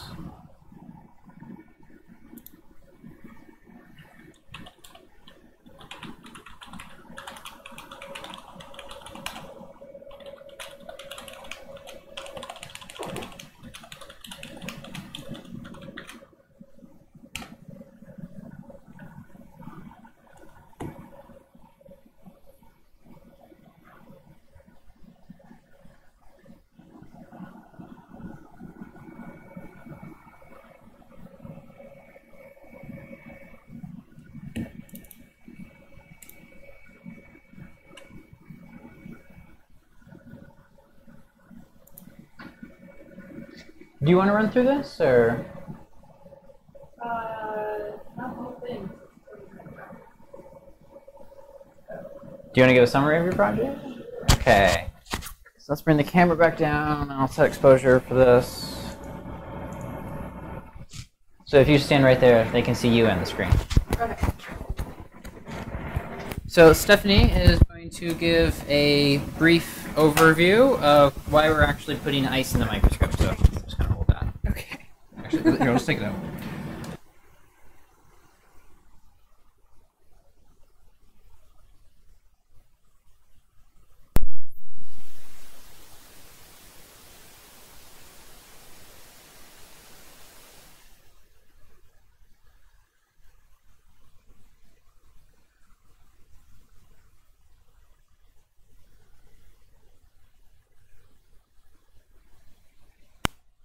Okay.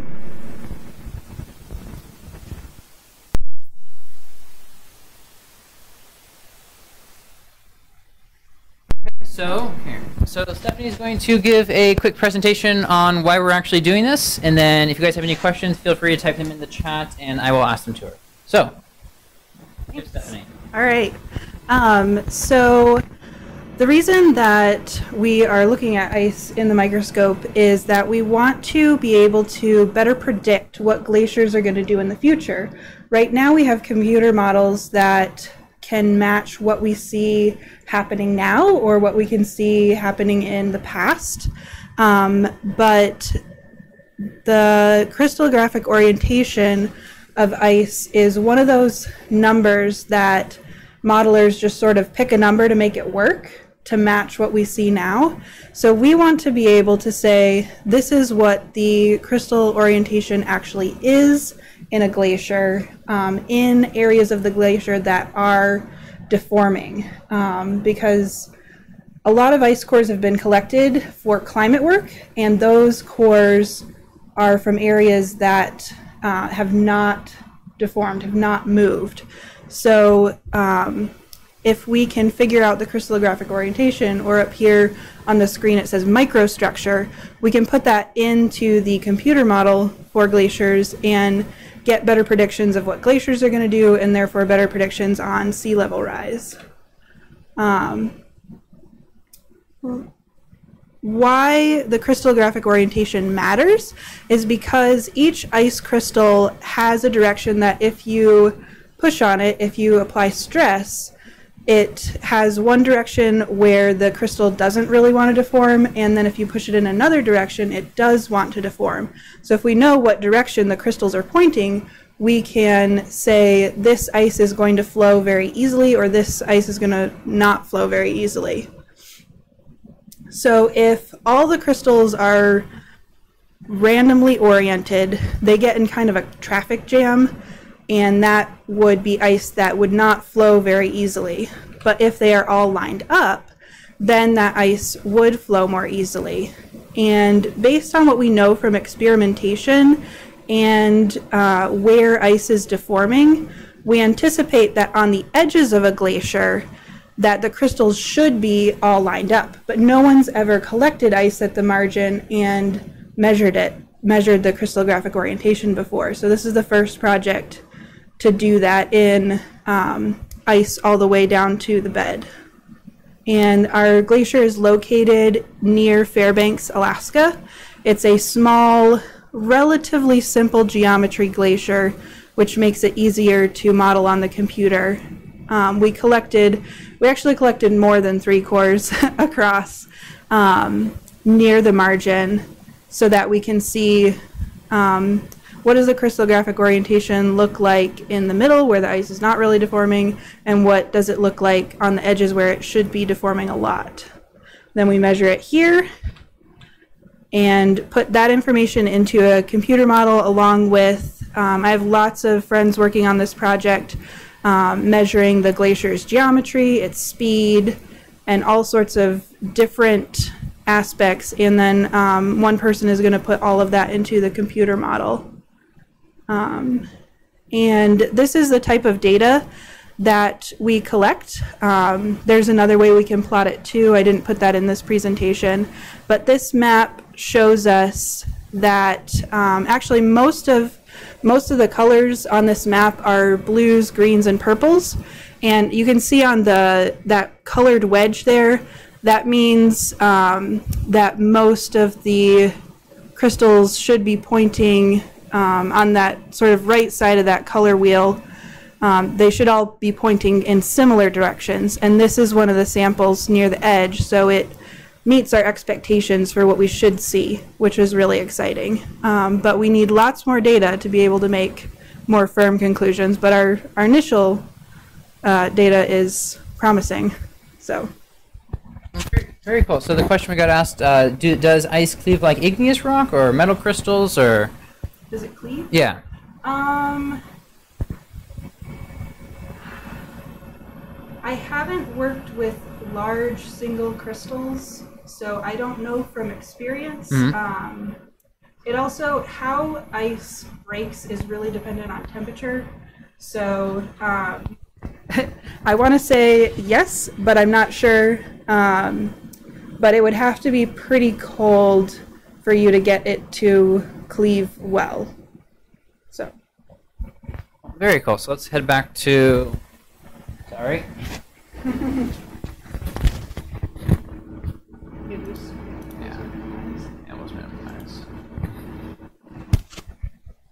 That's probably close enough. If you want to go grab the liquid nitrogen, I can watch for it to time out. Okay. Yeah, let's see here. I can go grab it and you can. No, I just don't think I can get. Yeah, I don't think I can get nitrogen or anything. I'm trying to think if I can get the camera in there. You know what I'll do? I'll just record. I'll record this because it's really cool, and then we'll post the video somewhere. And you can see the nitrogen being poured. So. But stick around because it's. We're gonna pour it in here, and it looks cool. It looks really, really cool when we pour it in there. So wait for that. That's just gonna be in like 2 or 3 minutes. So.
Okay, so just about to pour the nitrogen in. Gotta clear some stuff out, get gloved up. And I'll move the camera closer for this too because it's really cool. Make sure you can actually hear me. Looks like you can hear me, cool.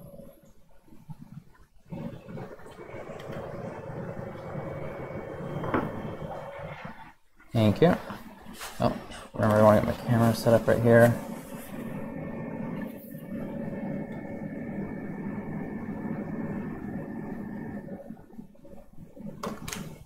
I found there's one spot on the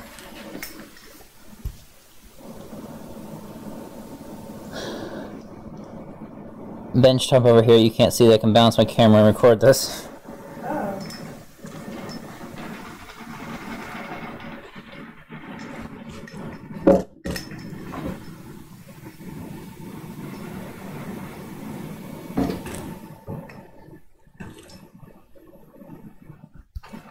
Let's see how much I spilled today.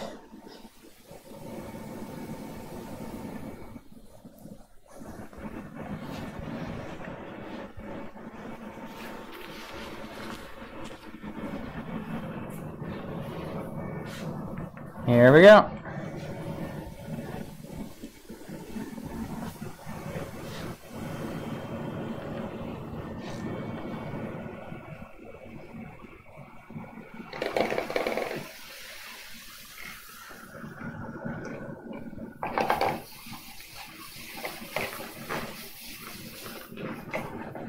Move this back so we can see it high.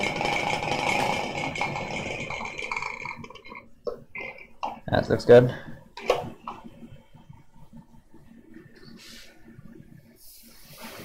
Oh. It should be different today. It's not usually this splattery.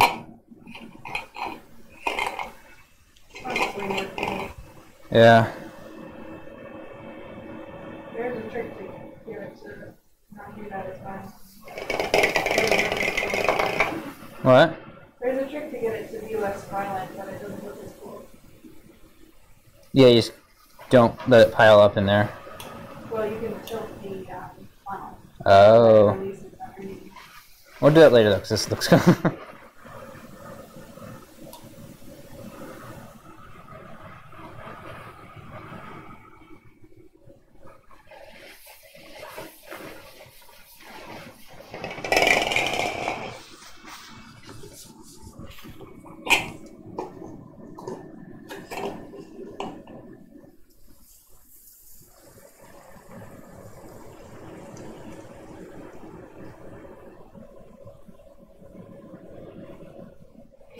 Okay, that's it for this one.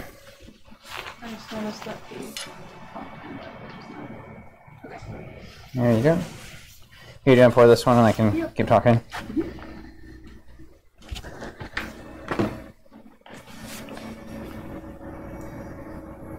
So in my shop, we set things on fire. In this workshop, we use liquid nitrogen. Okay, let's see. What did I miss?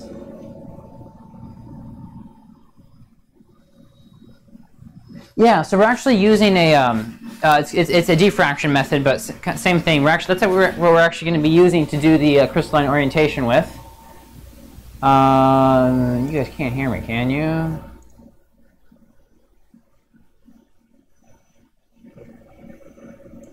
Can you? Yeah, okay, you can hear me. Let's see here. Any special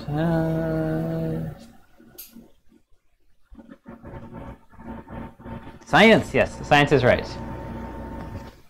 So that's the start of chilling. We're already at 17.2 degrees, so not in the log.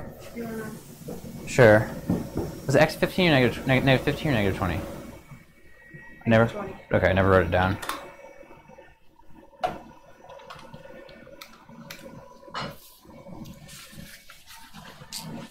Okay, and one more time on the nitrogen. Hopefully this is enough to fill it.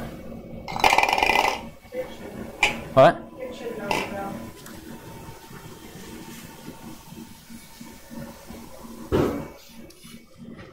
So method for tipping the cup with the doer in hand? Whatever, we'll figure this out.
Okay. That should be enough nitrogen for now. We'll see where it's at. Do you want to fill it all the way, or? Okay.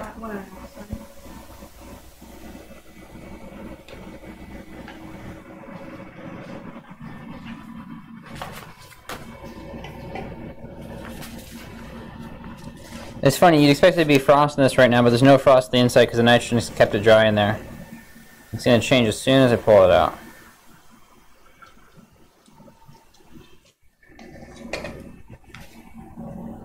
Okay, we're about half full.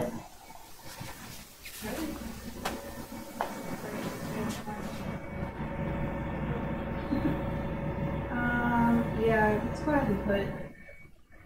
I'll fill this up. Okay. Here, you got the love?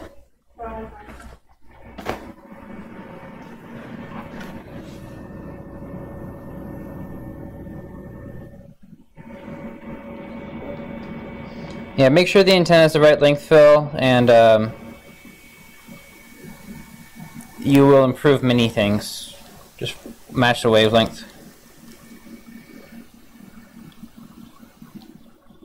In some cases, you can actually get better performance by shortening an antenna, which seems kind of funny, but as long as you get close to wavelength.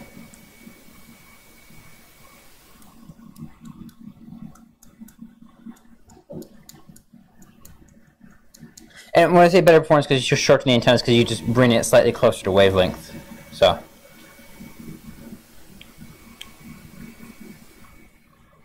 And that matters a lot more at certain frequencies than it does others.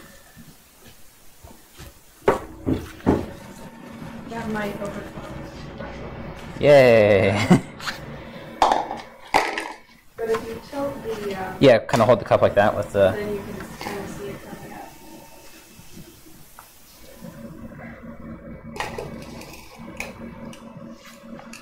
Come on, tilt.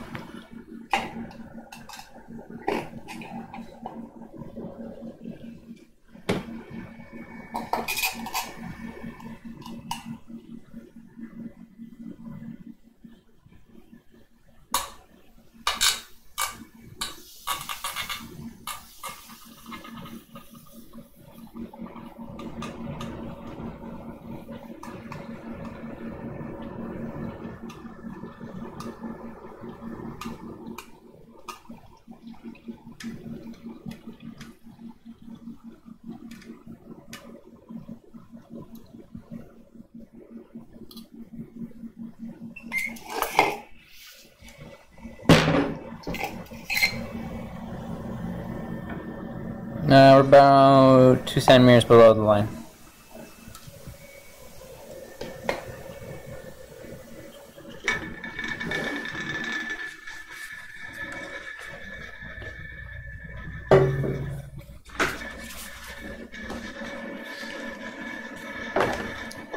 Okay.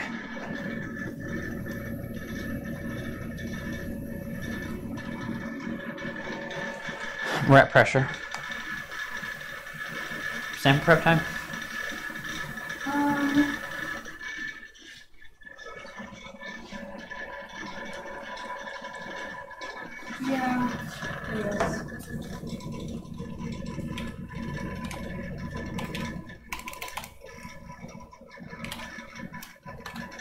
Well, see you soon.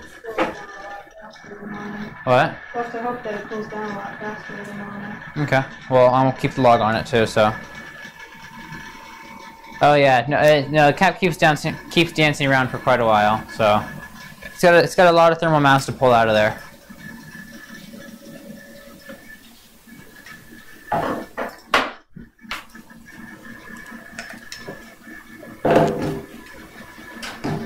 This is the very scientific part of sample preparation. Oh, my phone is still recording. This is where we cut the piece of toilet paper to work. If you could show this closer on the camera when you're done. But basically, we glue the sample down with ice because it's in the freezer. It's cold enough that everything just sticks to it. So here, you can just kind of show that off. So the purpose of the paper is toilet paper is to hold, or correct me if I'm wrong, is to hold the water in there and to give enough time to freeze the ice to the copper block. Yeah. Okay. Yep. So Stephanie gets to go to the negative 26-degree freezer of fun, then coldness and fans blowing in your face, and glasses freezing over. What? Not Fahrenheit. Celsius. Thank you. Because that'd be real cold if it was Fahrenheit.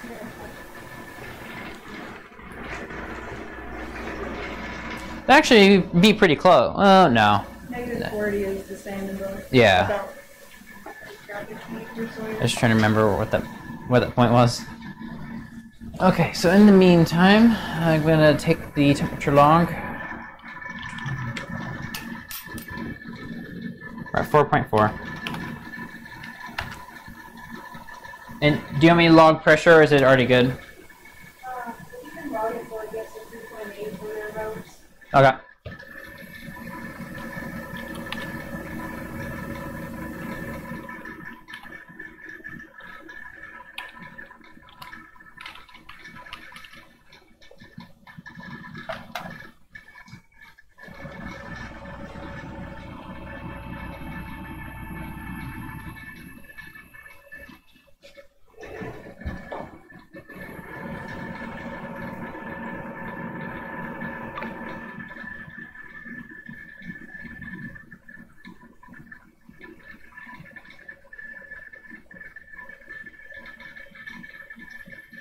Okay. Let's see. I will post the video of the nitrogen fill, or filling the dewar, to my Twitter real quick. That's where I can easily post videos of that size.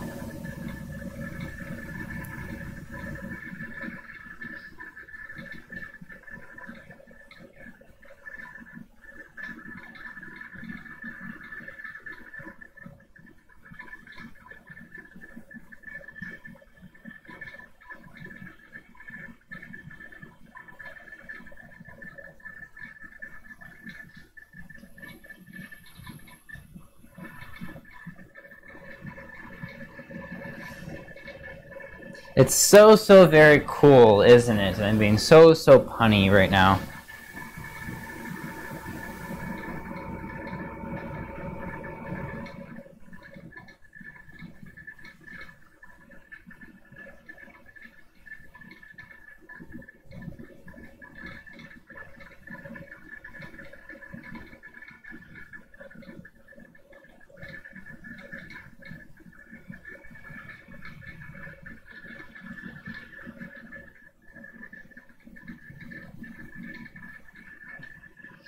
Oh, I apologize. It's in portrait.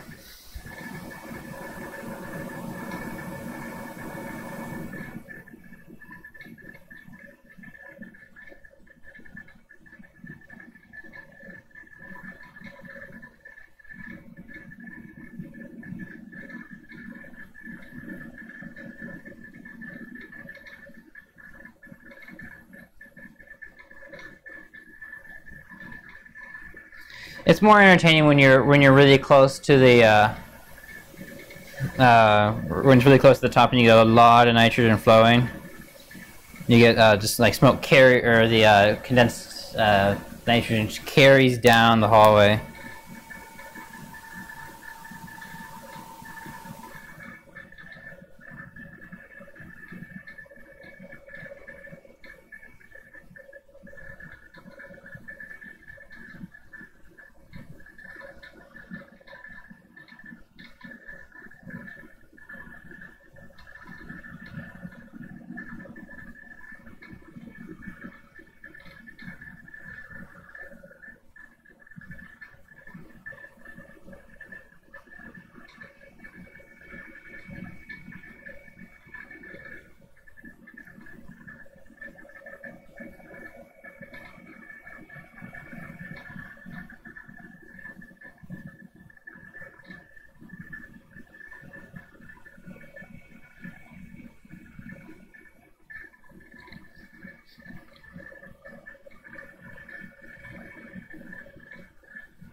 Okay, so the video is posted, or is uploading. Still uploading. Still uploading.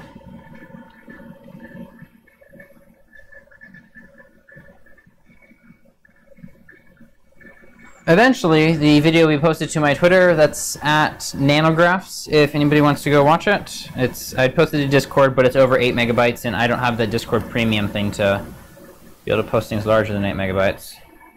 Oh wow! I just realized my phone's coming apart. That's interesting. Huh? It's like the sides. Uh oh. Hey. Yes. Should probably just keep it, but. Remind me to go back to studio tomorrow. Okay. Huh. Well, that explains why my camera got so dusty. I'll show you what happened to my phone when it dropped.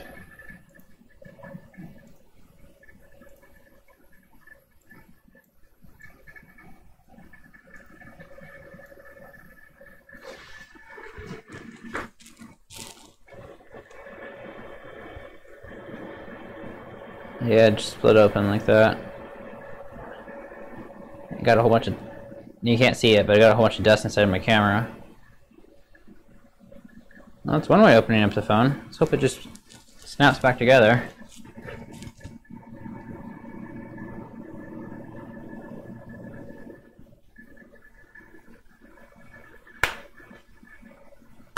Oh cool, it just snapped back together.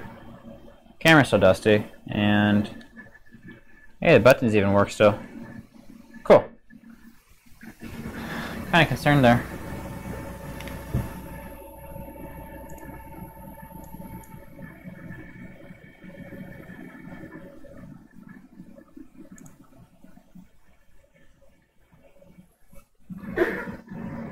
Okay. So, I believe, Cedar, was it you or was it Phil or Cedar or... Who was it I was asking about the diffraction stuff? Whoever it was, but yeah, that's basically what we're going to be doing. Can't actually show you that. Ceiling time.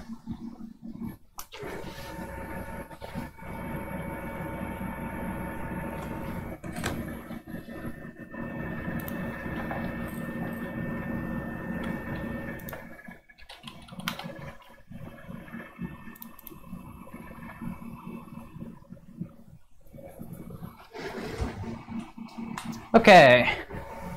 Make sure you can actually. First, we gotta do a temperature log real quick.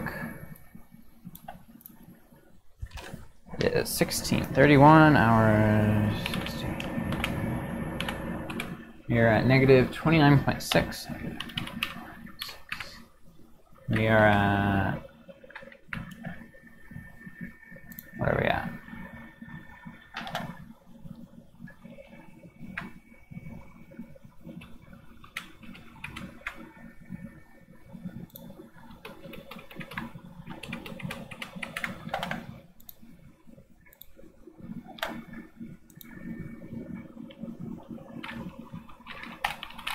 That was hard.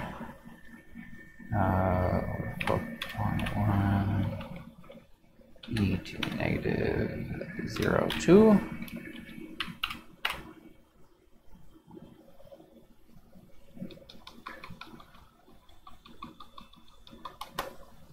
Let's see here. Anyways, make sure you can see what is on screen.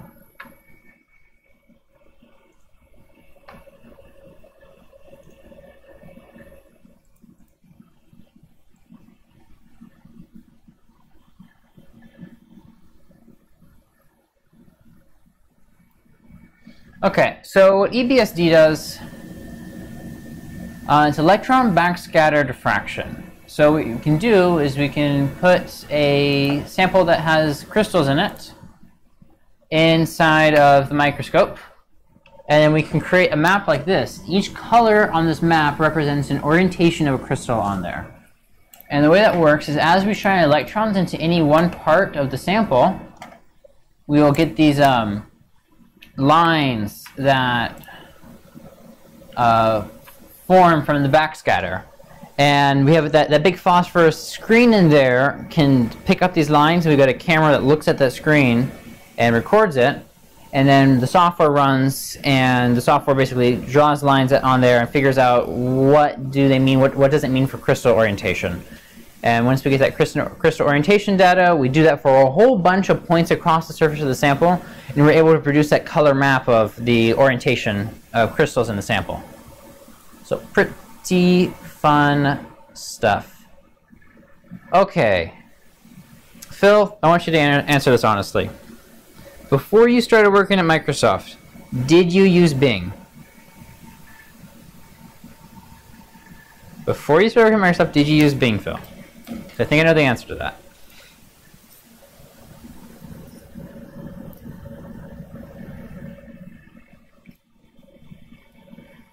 No, okay.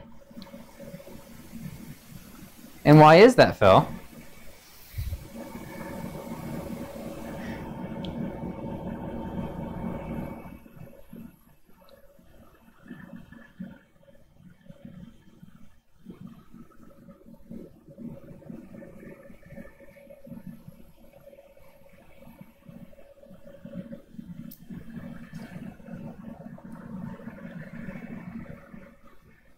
We're waiting, Phil.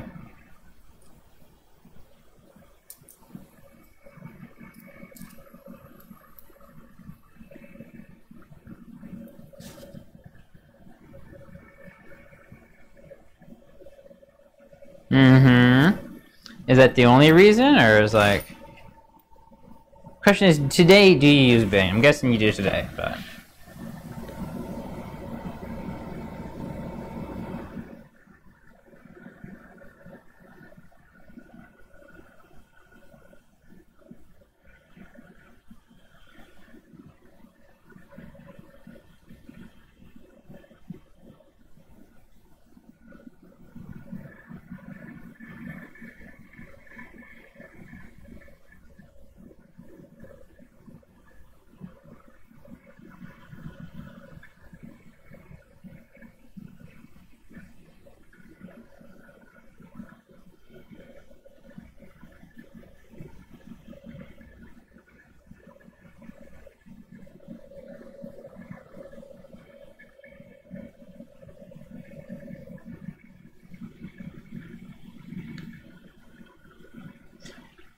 Oh, so Bing's all fancy for you guys who actually work there.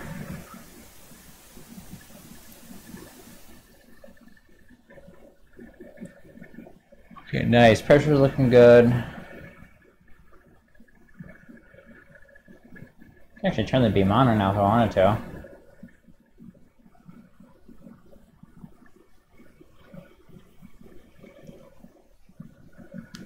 Let's see here.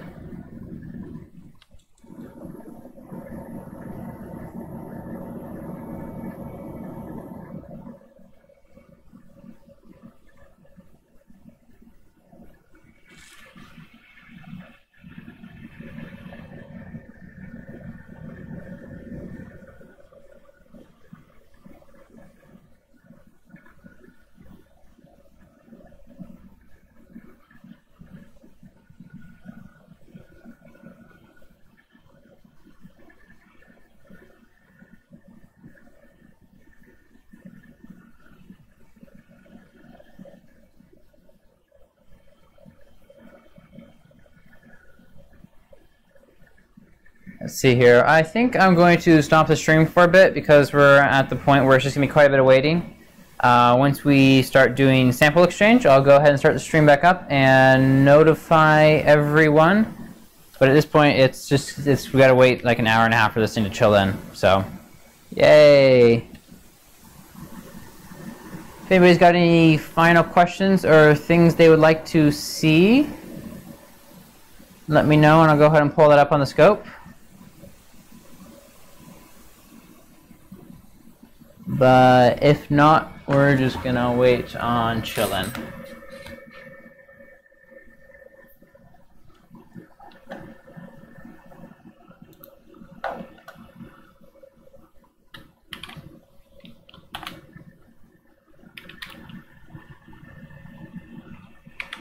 Yep. Stay tuned.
And with that, I am going to say farewell for now.